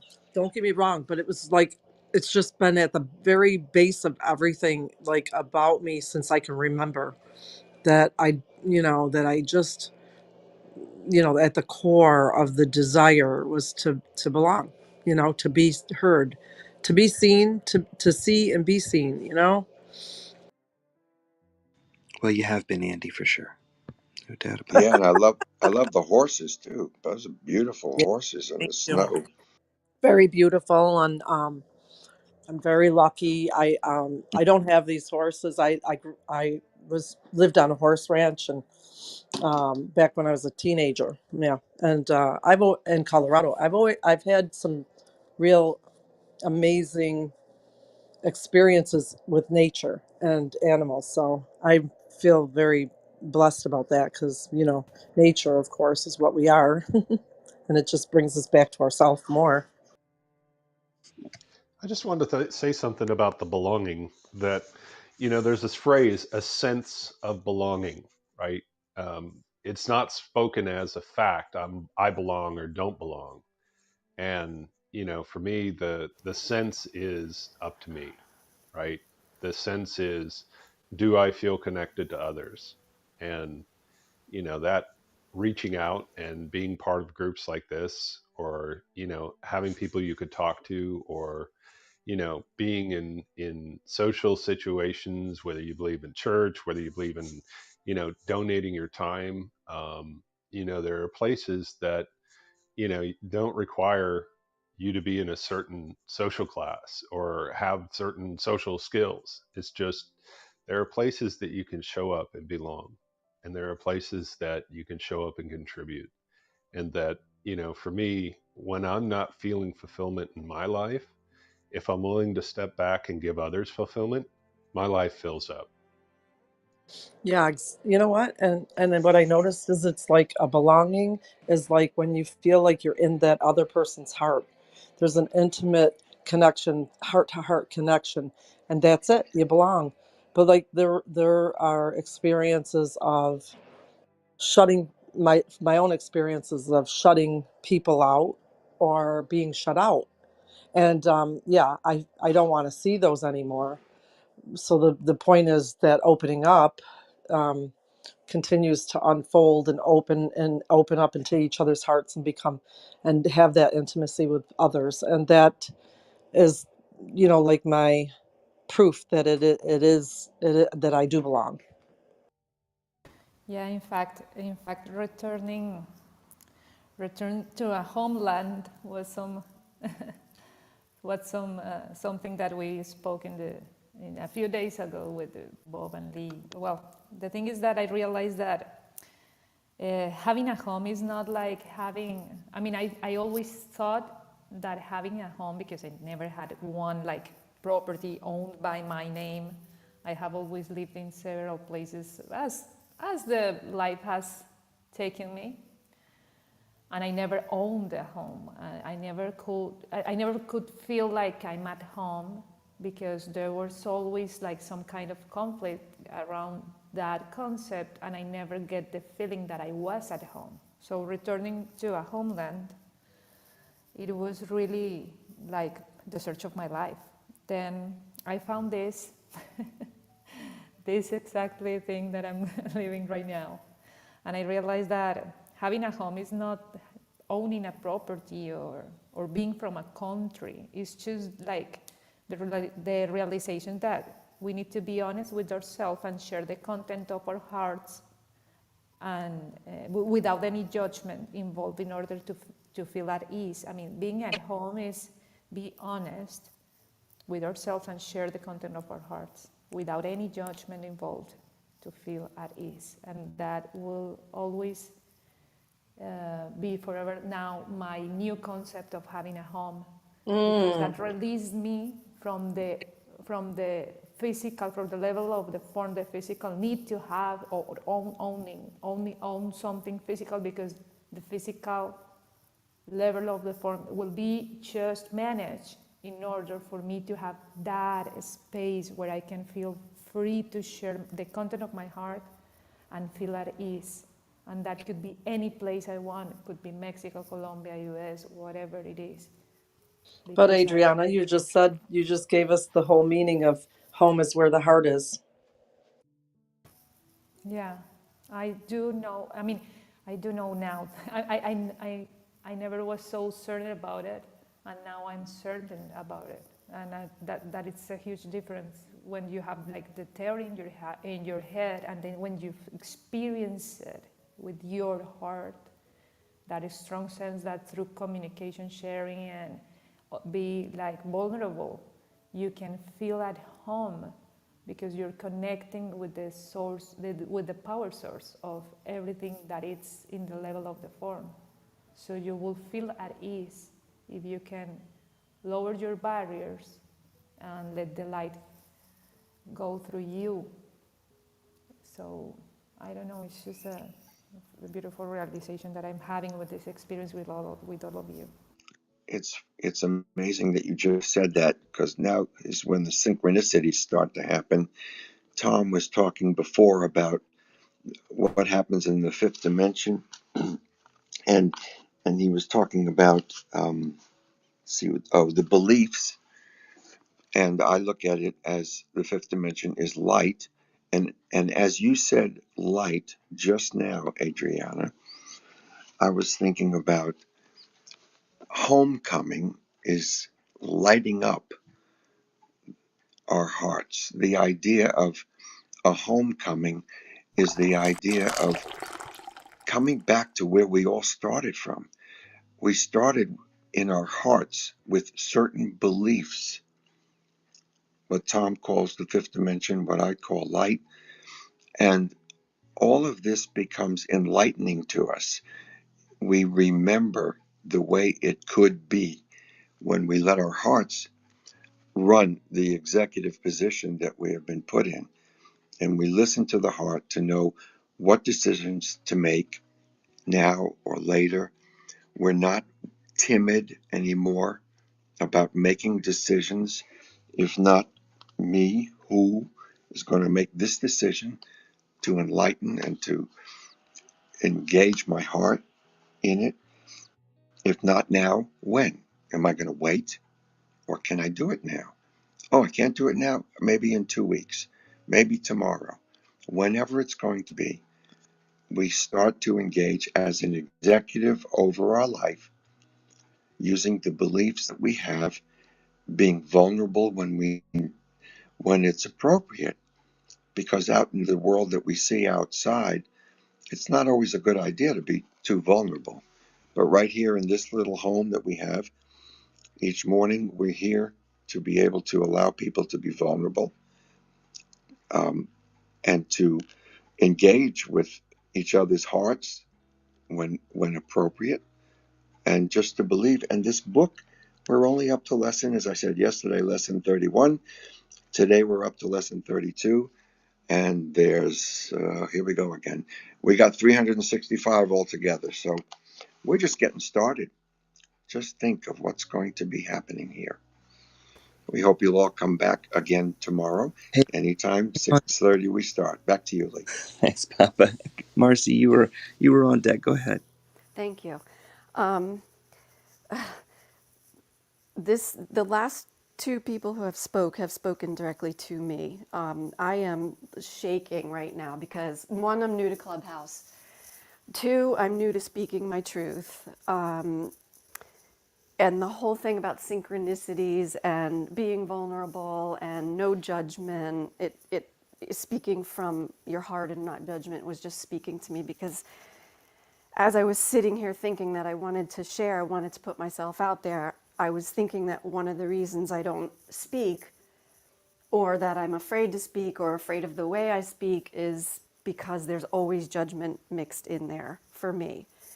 So I just kind of wanted to put that out there. I also heard somebody speaking earlier about how when they try to put their thoughts together, they kind of come out all jumbled. And I feel like that happens to me often while my mind is kind of just racing. So I'm going to do my best here to put out what I'm thinking. A couple of things came up for me while people were talking, in that how we're talking about operating from our stories, and a couple of things that I noticed, and this is not judgment, just a noticing, things like I am Colombian. I think talking about things like politics in, the past president was, and are we still operating from those places? Like, how does that take us from I am anything other than perfect, whole, complete child of God to finding these things that we are or tell ourselves we are and then still operating from those places. So just something that I noticed in that conversation. And another thing, I'm going to add one more to those, which is Black History Month. Black History Month feels like a behind us, and what was and what we as a collective did, rather than moving forward into the now, which is not continuing to talk about past, but finding a way to move us to a present place. I'm kind of moving on from there. I have a situation in my life where I've actually been really present lately in how am I operating from my own story, which is growing up believing that I didn't know what I know, or that I wasn't smart, or that my opinions didn't matter. And so putting them forward is really difficult for me. And I find myself in situations that I realize just from Course in Miracles that I am creating, but struggling to figure out how to uncreate or recreate or see differently. There's somebody in my building that is moving, and we kind of became friendly, but I'm kind of realizing that we weren't really friends as she's leaving and has no interest. This is the story I'm telling myself. No interest in saying goodbye. She probably will, but not in a way that I was expecting it to be. And in my mind, I'm telling myself things like, or asking myself questions like, how did I create that? And how do I create something different? And I kind of even don't know where to go from this conversation. This is really hard for me because this is what I mean when I say my thoughts get jumbled. I don't really know where to go from here with that. So That's while I ask Spirit to kind of guide me, show me, how I'm creating, or even that I'm making this up, even that my stories have made this my truth.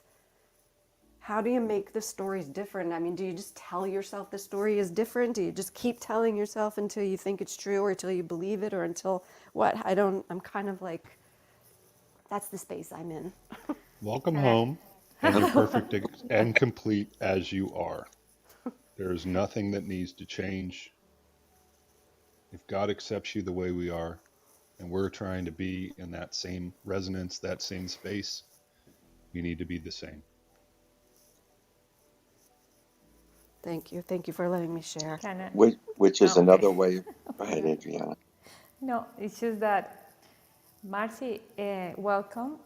I don't know if you joined us in the past, but I'm really enjoying your voice and enjoying your sharing, because it's like a gift for me. Everybody's sharing are like these clues and these tools that I use to find my own inner peace. What I have experienced in the past is that when I feel those moments that I seemingly not been able to apply what I have learned from A Course in Miracles, what I like to do with that is to think of it as a compass. Because if my ego can't let go the feeling that I'm doing not so well with this experience, is because there's something that needs to be acknowledged in order to be reversed or healed or forgiven. So if this situation is causing you any discomfort right now, and you don't seem to apply like the concepts of the book, let your ego move forward with the feeling. Like it's like going through the darkness without fear, because you're being guided. There's something that is guiding you to some part in your life in the past that is bringing you pain through this conflict in the now.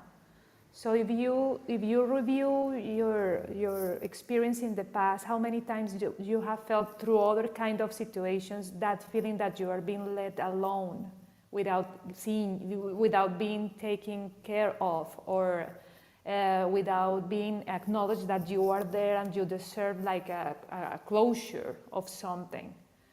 So if your mind goes through those feelings and try to find in the past the situation that is related to the similar frequency of pain or fear, if you may call it like that, your mind will feel at ease, because then it will be acknowledged what is the service or the purpose that of the experience that you're having in the now is having in your life, in order for you to move forward with your spiritual growth. From my point of view and my experience, this has been super helpful to really let go some parts of my life that I even have a clue that I was holding grievances within me. So if this helps you, I'm giving you this piece of information because that is the way my brain have worked with the Course in Miracles, and it has given me tremendous peace of mind and tremendous ability to see things differently, even though the conflict outside is still what it is. So I hope you can find your path in that perception, for you to let go of the fear and find the light in it, because everything has light in it as well. It's only that you need to move across the pain, not surrounded by now. But not like rounded, but I don't know. I'm sorry, my words. Like, thank you. That was what I wanted to say. If I could, Will, go ahead. Or Will, I think came on first, and then Trisha. yes, yeah. So one of the things that I just want to say that one of the things that I love about this group is the vulnerability. It doesn't feel like when I come on here, it's like anyone's preachy, or there's any type of hierarchy, or any type of trying to convince me one way to think. And that's like one of the reasons why I love this group, is just because it is about just discussing the course and how can we better ourselves, and especially the vulnerability part. I just wanted to talk about like what Marcy said, and kind of this conversation about the past. I do think it's important that we just I do think it's important that we just kind of like like honor everybody's experience, and where they are and what point they are, because I don't know, I just feel like everyone has their own way of like processing and dealing with things. And I feel like when it comes to how we identify ourselves, at the end of the day, we are all a part of the human race. But I do think that God has given us these colorful effects of bodies and places, which make things a little bit more exciting. Which I like to draw up on the spiritual aspects. So spiritually speaking, these, you know, experiences of being from Colombia, being African American, being wherever you're from, help to color our lives to a different spiritual point that we can draw upon. You know, all these experiences help us to, I don't know if that's making any sense, but it's basically helping us to see the world in a different perspective that adds a different level of beauty to the world. And I think when it comes to the past, I don't know, I think we do have to be careful. I especially, like Marcy, I don't want you to go in some group and say that, and to make you know, and for someone to take that the wrong way. I did not take that the wrong way, because I know that everybody here has like good intentions. But I feel like when it comes to like specifically the African American experience, it's, you know, um, you kind of have to respect that it's not just a past thing when it comes to the African American experience. And I'm Haitian, so I don't even and I'm Haitian, so I feel like when it comes to the African American experience, it's still, in terms of like the pain body and the cultural impact of what of like slavery and what they have to go through, is something that's still present in many ways. And so, you know, I think we have a lot of different, it's not just Black History Month, but there are a lot of different histories that we like to remember, and it's not necessarily dwelling. It's not necessarily about like being in the past. There's like a reason and a purpose for the remembrance, which, you know, there we may not you may not even necessarily be able to relate to it, but I don't know. I just feel like we have to be sensitive to those. You have to be sensitive just to those things, just because I feel like specifically with the African American group, um, everybody, I feel like every other cultural group kind of can draw upon where they come from as a sense of identity. Whereas, you know, African Americans living in America do not have that, because their identities of where they came from were stripped from them. So you kind of have this, you know, I'm American, right? But then, you know, you all see what's going on the news in terms of like America. And so I feel like that's something that not everybody can relate to. And I am and I my parents are from Haiti. I grew up with this, you know, you can say Haitian identity. So like I said, I can only speak on that so much, but I just feel like when it comes to speaking on things of like the past, like I feel like our past makes us who we are in the future, and it empowers us.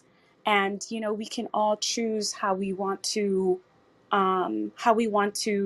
go forward with it. And at the end of the day, we're all having a spiritual experience. This is a spiritual classroom for growth. And, you know, all these different cultures and all these different experiences at the end of the day is what makes us all so beautiful.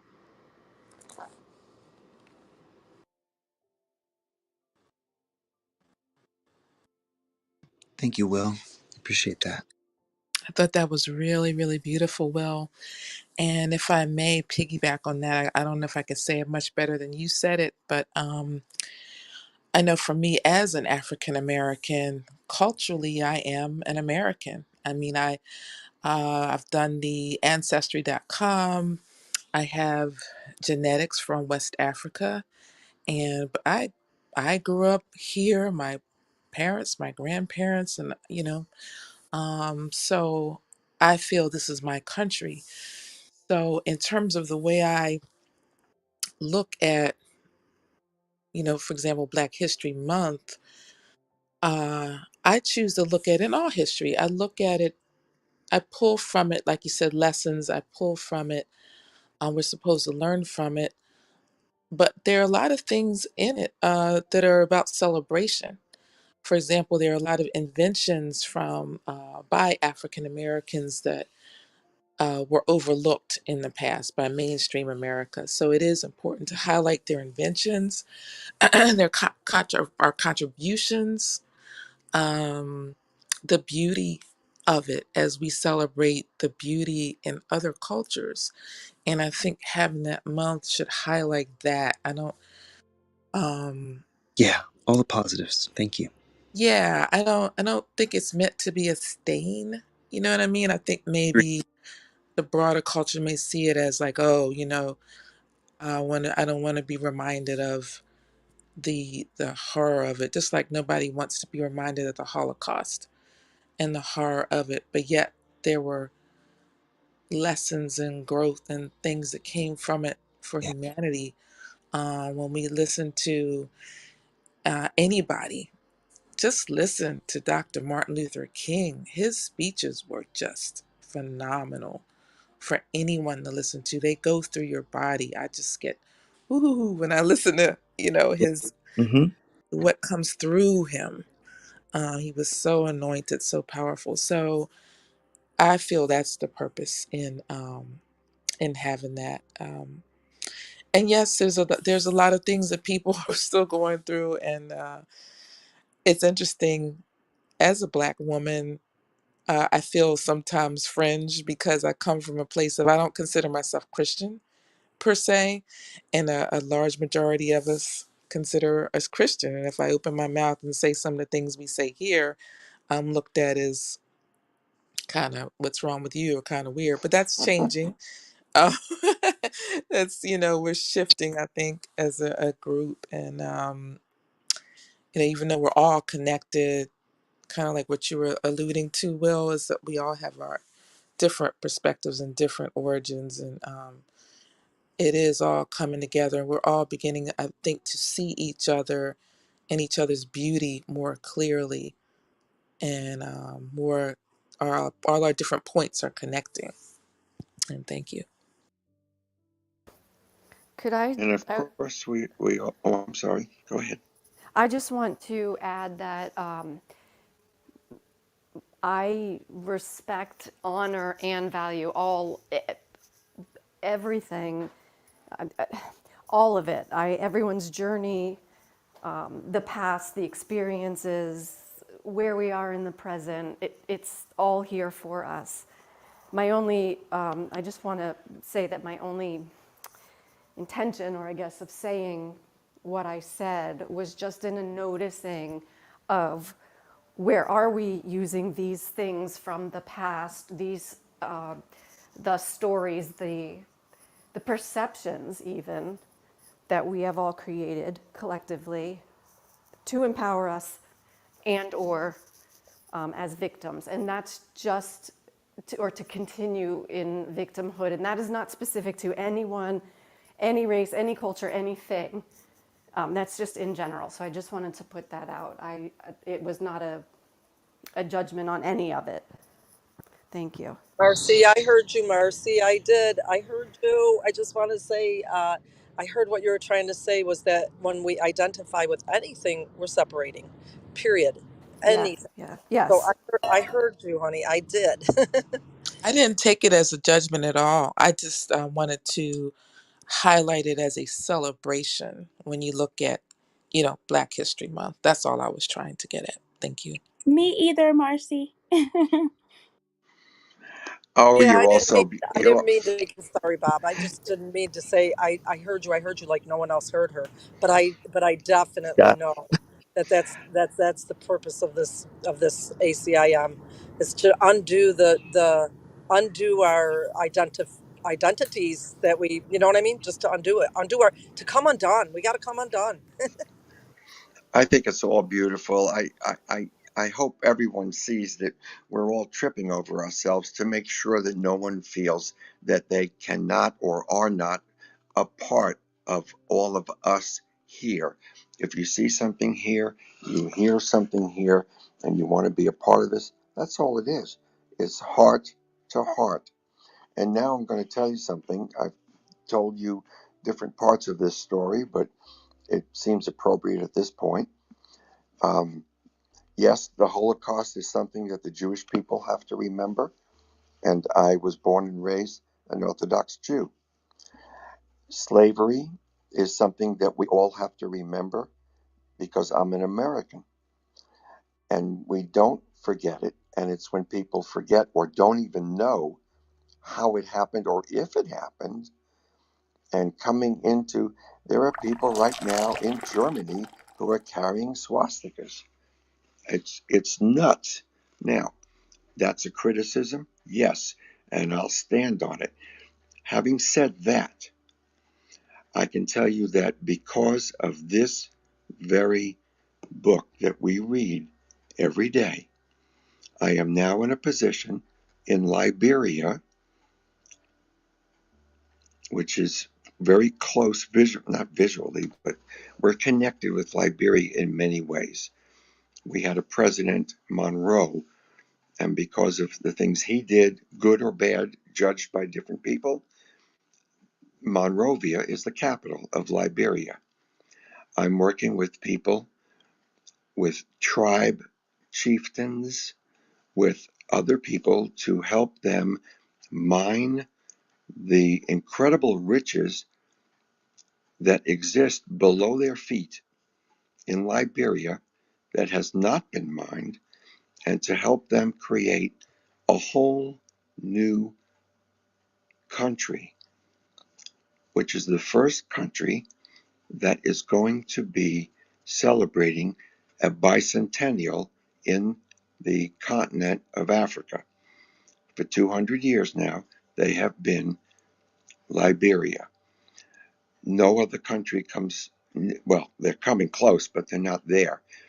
And they are taking seriously what freedom means in a whole new way.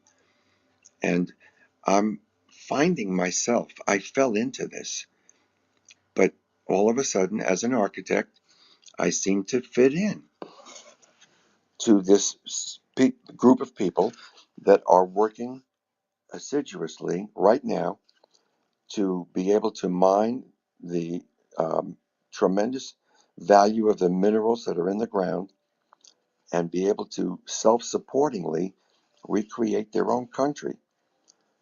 I'm Jewish. They're black. We talk about Jesus in a way that, for me, I come to understand so much better because of what I read in this book. So that's only part of my black story. There's a bigger part. I have relatives who are black, blood relatives who are black. My daughter, newfound, is about to marry a black man. The color doesn't mean anything anymore, and it means less and less than it ever did. That's judging a book by its cover. We all know that the body is not what we are about. It's our heart, it's our beliefs, it's the beauty of our spirits and souls that can come together, as we were talking before, so that we all feel as one. And I think that the pastor that I'm working with, who is leading this movement we're talking about in Liberia, understands and senses that it's Jesus that is pulling us together in the sense of the same sense that Jesus, who wrote this book, is bringing people on earth together. This is not a small thing, and it answers my question: if not me, who? If not now, when? Why not me? Well, I'm an architect, but beyond that, it doesn't mean anything, except that somehow I got connected with this incredible man from Liberia. Color means nothing, absolutely nothing. And so that's my little and last piece for today, because I need to be connecting right now soon with them. Thank you all for bringing this up, for being vulnerable, because that's how we really connect. It's vulnerable as a kind of way of saying we take our clothes off. We take all the things that identify us as the way we are, whether it's our color or what we're wearing or where we live or where we came from. All those things mean nothing. If one heart talks to another and accepts vulnerability within the group, then we have a terrific returning as one, the at one-ment of the atonement. Oh boy. I just love everybody here, and I love the sharing, and I love the comments and the questions, and it's great to see so many people here. So I'm going to turn it back over to Lee. And that's it for me for now.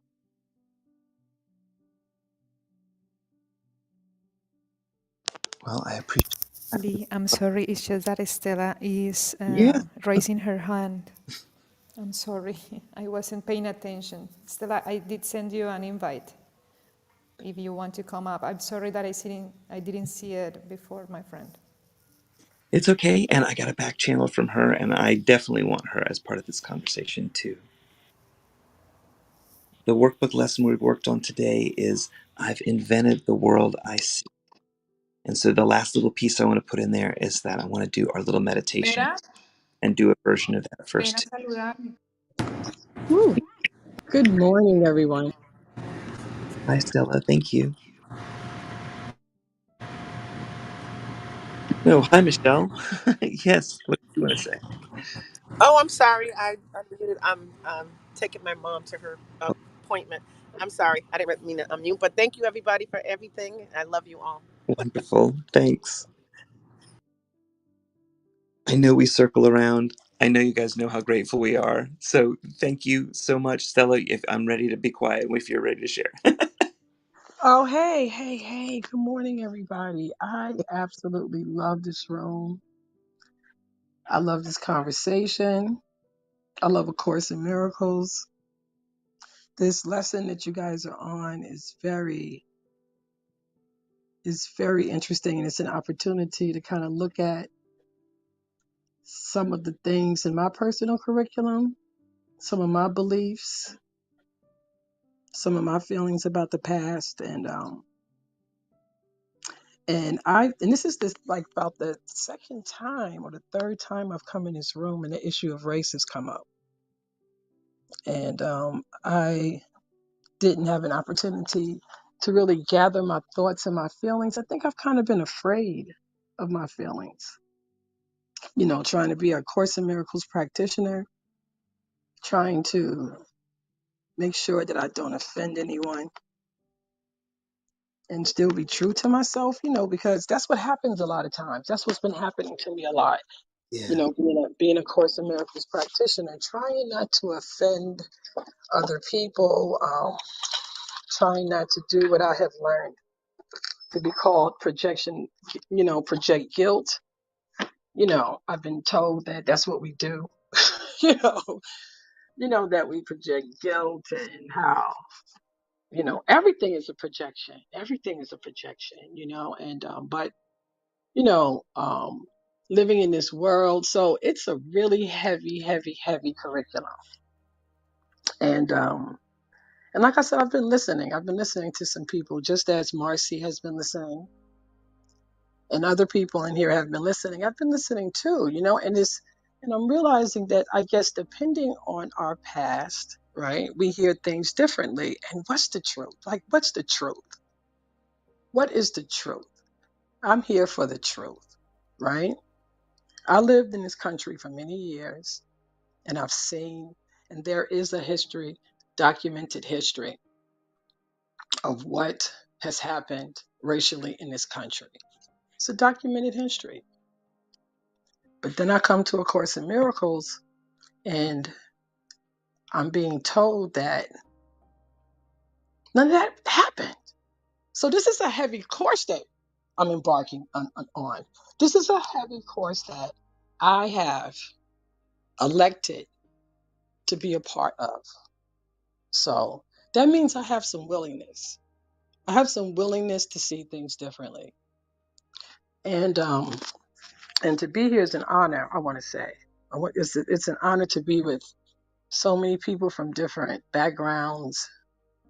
I never, ever, ever thought that I would be in a space like this and be able to speak calmly and to be able to speak and be able to listen to people be honest about how they feel, you know. And I have a question, and it's for myself and it's for everybody here who has actually lived in this country. And the question that I have is, and it's for myself too, what have I done to heal from the things that have happened in this country in terms of race, right? Like I'm doing a course in miracles, and it's part of my personal curriculum. It really is. And I hear people talk it, because this is not the first time that this has come up in this room, the issue of race. I heard a lot of things, a lot of things. I've heard a lot of really honest opinions about how people feel. I remember I was in this room one time. I heard a woman say, "I think black people are more muscular." You know, um, I've heard. I can just go down the list of things that I've heard, and it's triggering, right? But not as much. You want to know why? Not really. It's because that's that person's opinion. That's that person's opinion. And my mind, goes into places and like, what? You really think a group of people are more muscular than the other? Like, what? Like, my brain is like trying to be calm, and to keep my heart still in the moment has been only a miracle. It's a miracle, It's because I have willingness to see things differently, you know? This course says, not a victim of the world I see, right? I never considered myself a victim, ever. I never considered, I'm a part of the African American community. I've never seen my people as victims. Never. Not then, not now, right? But I do see manipulation. I do see the workings of this government, in the past, currently as well. Um, and I've been a part of trying to, bring some healing, you know. And I realized I was coming from the wrong place before I started A Course in Miracles, like with my project, that I was coming from fear. It really wasn't love, it was fear, and so I'm working on that. I'm working on myself with that. But the question is that I just want to know, right? Is it active in your curriculum, right? Is that an active part in your curriculum too? Or do you think that only Black people have been affected by it and we need to just get over it? No, it's everybody. It's absolutely everybody. And I just want to know, like, what are the steps? Like, what, like, how do you do, like, what have you done? Like, I just want to know what the stories are because this is something that we all see, right? Or do you just think that, oh, it's something that I need to work on, or whatever. So if it is, I'd like to hear some stories. I know for me, and I know probably not today because you've been here since 30, but it's just a question that maybe you don't have to answer now. But it's some healing that needs to be done, you know? And I know it has to be done with me, but I'm listening here, right? And I'm like, my head is like hurting a little. Not my heart, just my head a little, and just wondering, is there a need, for healing? And that, I mean, we have our parents that told us stuff. We've been in relationships. They've told us things about ourselves. Um, and we live in a country, live in a world that loves money and will do anything for money, right? And power. And Yeah. racism is based on that. And, just was very curious about that. I love the space. I love you guys. Thank you. Thank you, Stella. I agree with you. I feel it. I know there's healing, and I'm peeling the onion. I know a lot of other people maybe not, but you're probably preaching to the choir in here. And I honor you. I'm so grateful you're here. You've been with me here in this room since we started, and a true sister. And I appreciate you. Thank you, love. Thank you. No, it's a question. I want to know because sometimes I feel, and I just have to be honest since we're here together, that some people really feel that, that Black people just need to get over it. Stop dragging the past. And that's the cure. That's the cure. Stop dragging the past, right? But I've heard, but have we, we've all been affected by it because for people to say that, right, means that it means something. And I just want to know, like, if you say that, tell me how you dealt with racism. How have you healed from it? Because we've all been affected by this. Okay. And if it's not in your personal curriculum, right? It's like, it could be, I don't know. It's a judgment for me, right? There may be some sort of something that you're hiding, like, because it can't just be on one group just to get over it, you know? So, anyway, thank you guys. Thank you. Hope I haven't offended anybody. I'm not offended. I appreciate it. I know there's growth in me. I know I'm one guy out amongst a sea of guys, and I've been working on this stuff my whole life, so I might be farther along than some, but I want to know my blind spots so I can see what part of this world I invented so that I can figure out where the real world is. I'm ready to come back to the real world, make some progress. We've got a lot of work to do. So I'm with you, and I'm here, and I'm ready, and I know I'm not alone in terms of me and my position. And so that's enough from my perspective. Thank you. I I think wanted I to think add what something. I'm part of a community. It's called the Center for Conscious Living.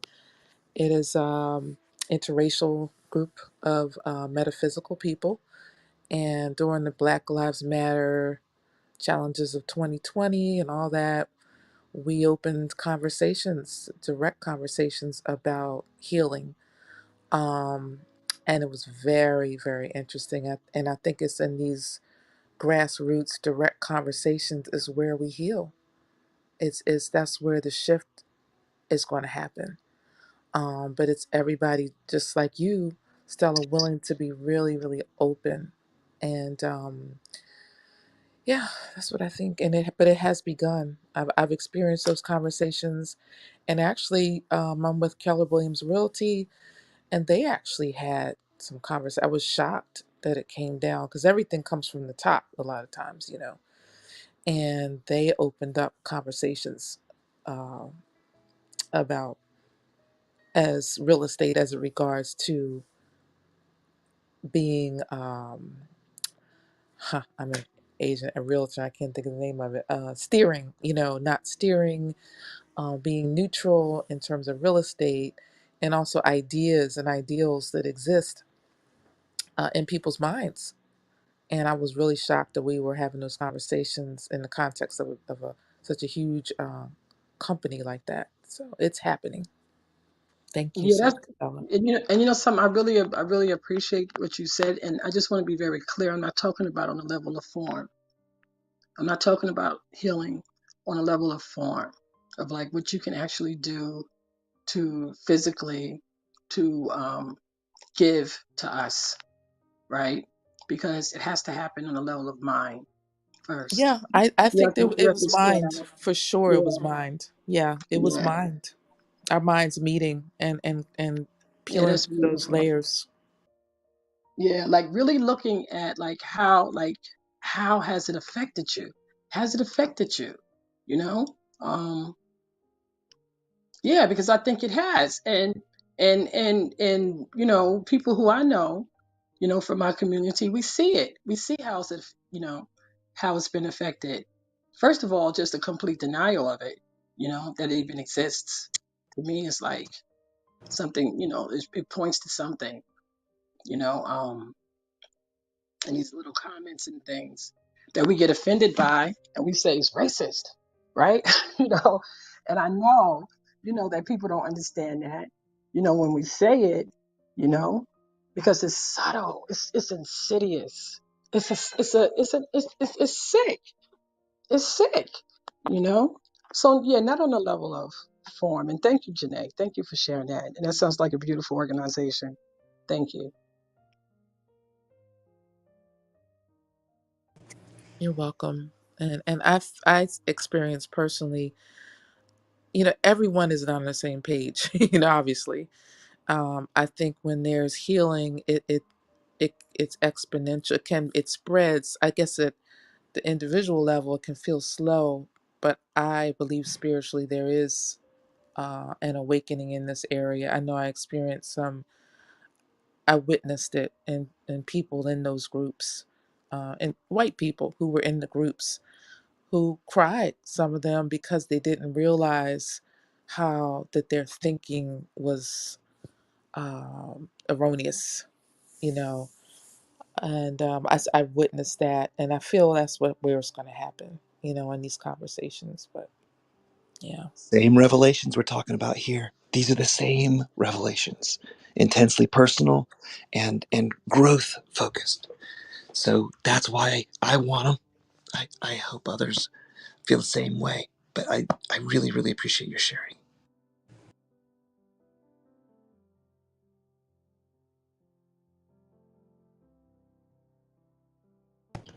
Stella, I'll just add something really quick because I just jumped back in the room when you were talking about this. First, I think this is a conversation that needs to be had just in general. It needs to be in this space, especially the safe space, is allowing the start of it to happen. But I think that it definitely needs to be carried out. But to everything that you were saying, to both of you, Janine and to Stella, you are correct, and it's a universal healing of a mindset shift that needs to happen. And I just always reflect on all the ways that um, I had learned differently, and how I had learned, you know, it's just the way that you guys are talking about it. We really do need to have an educational space. I think is that where it really needs to start. And what you were saying, Janine, is the vulnerability. And even at the beginning of the room, when we were talking about that space just to be vulnerable, is so important. And it hasn't happened recently. It hasn't happened at all recently. And I'll back channel you, Stella. We can maybe start a room and do something like that. But thank you for bringing it up. And thank you for addressing that. Thank you so much, Stephanie. Yeah, it's a very hot topic, and I would love the opportunity to be able just to no fingers pointing, just I mean, like I said, on the level of mind, more on the level of mind, just asking, or or even if it's a need. I mean, maybe you might be somebody's like, I'm not affected by it. Maybe you really feel that, right?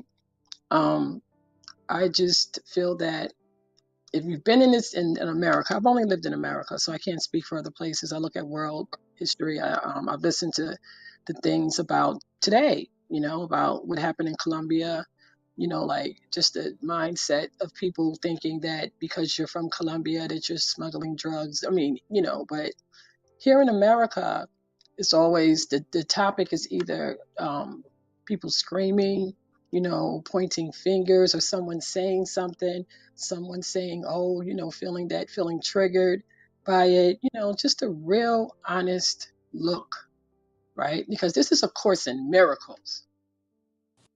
What? This is a course in miracles, right? And it seems like it could be.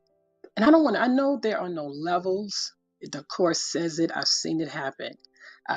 I'm a witness to the course, right? But it seems like it's kind of easy, like to kind of say certain things, like to kind of say it didn't happen, you know, it didn't happen for certain people. You know what I mean? I don't know. I don't know, guys. Like I said, it's a conversation. It's a conversation, and I love the fact that I'm here. I'm happy and I had the opportunity to say it. And, and Lee, you're right. I've been here. And thank you, Lee, for holding the space. I've seen the space grow, Lee. I'm telling you. Yes, And ma'am. it's beautiful. It's beautiful. But the topic has come up too many times, right? It's come up too many times. And I've heard things. And I'm like, oh, it's no finger pointing or anything, but I'm just observing my projections. Because if it's really true, I'm the only one in the room. It's only God in the room. If it's true, it's only God in the room and my ego, right? Come up is You feel definitely. me? So it's like, this is a course of miracles. This is some deep stuff. I love you. Yeah, I love you I too. love you, my friend. All of you.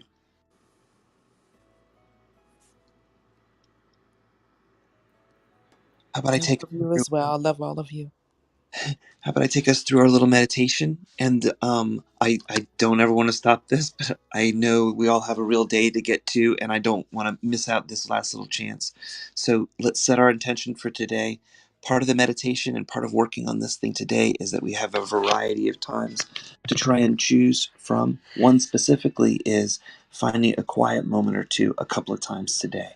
So think about the times today that might really be helpful for you to pause. See if you can maybe put a little reminder on your calendar or something so that you find those two times so that you can shift internally. Also, in today's, there are just general reminders to continue to see. I've invented the world I see.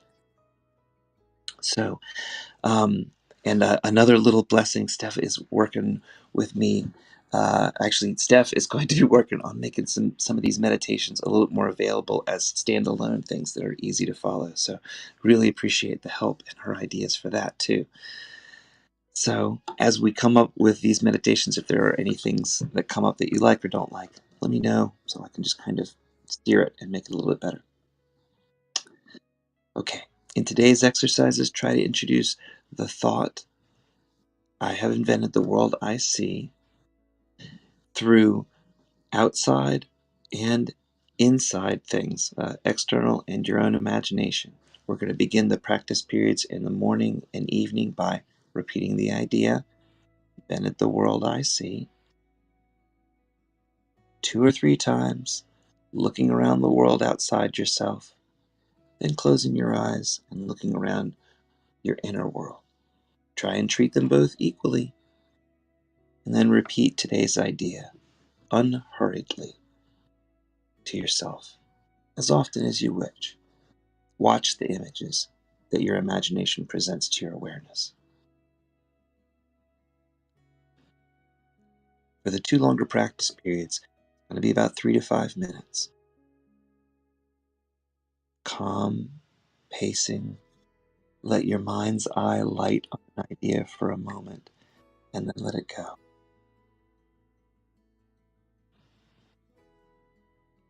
I have invented the world I see. I'm going to set up my reminder right now.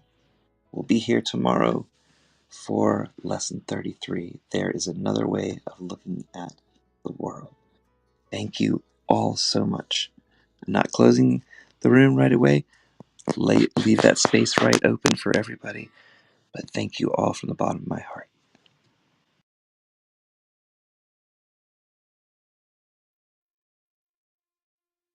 I go in peace, everybody. Have a beautiful day.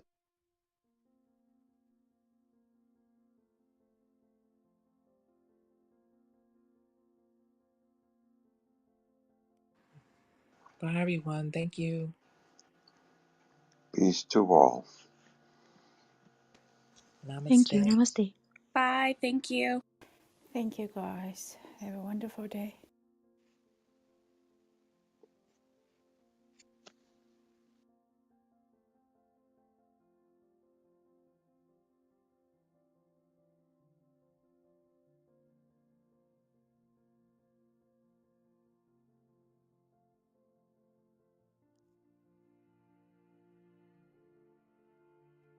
All right. Sounds like we've run our course. Lilia, thanks for being here. Michelle, great to hear from you. And Gloria, Nuan, Jacob, thanks, guys. Have a wonderful day. Molly, Faith, thanks for joining us. And we're here at about 6:30 every morning. So we're about 2.5 hours into today's. So we'll be back tomorrow. Have a wonderful day, everybody. I'm going to close the room in just a moment or two.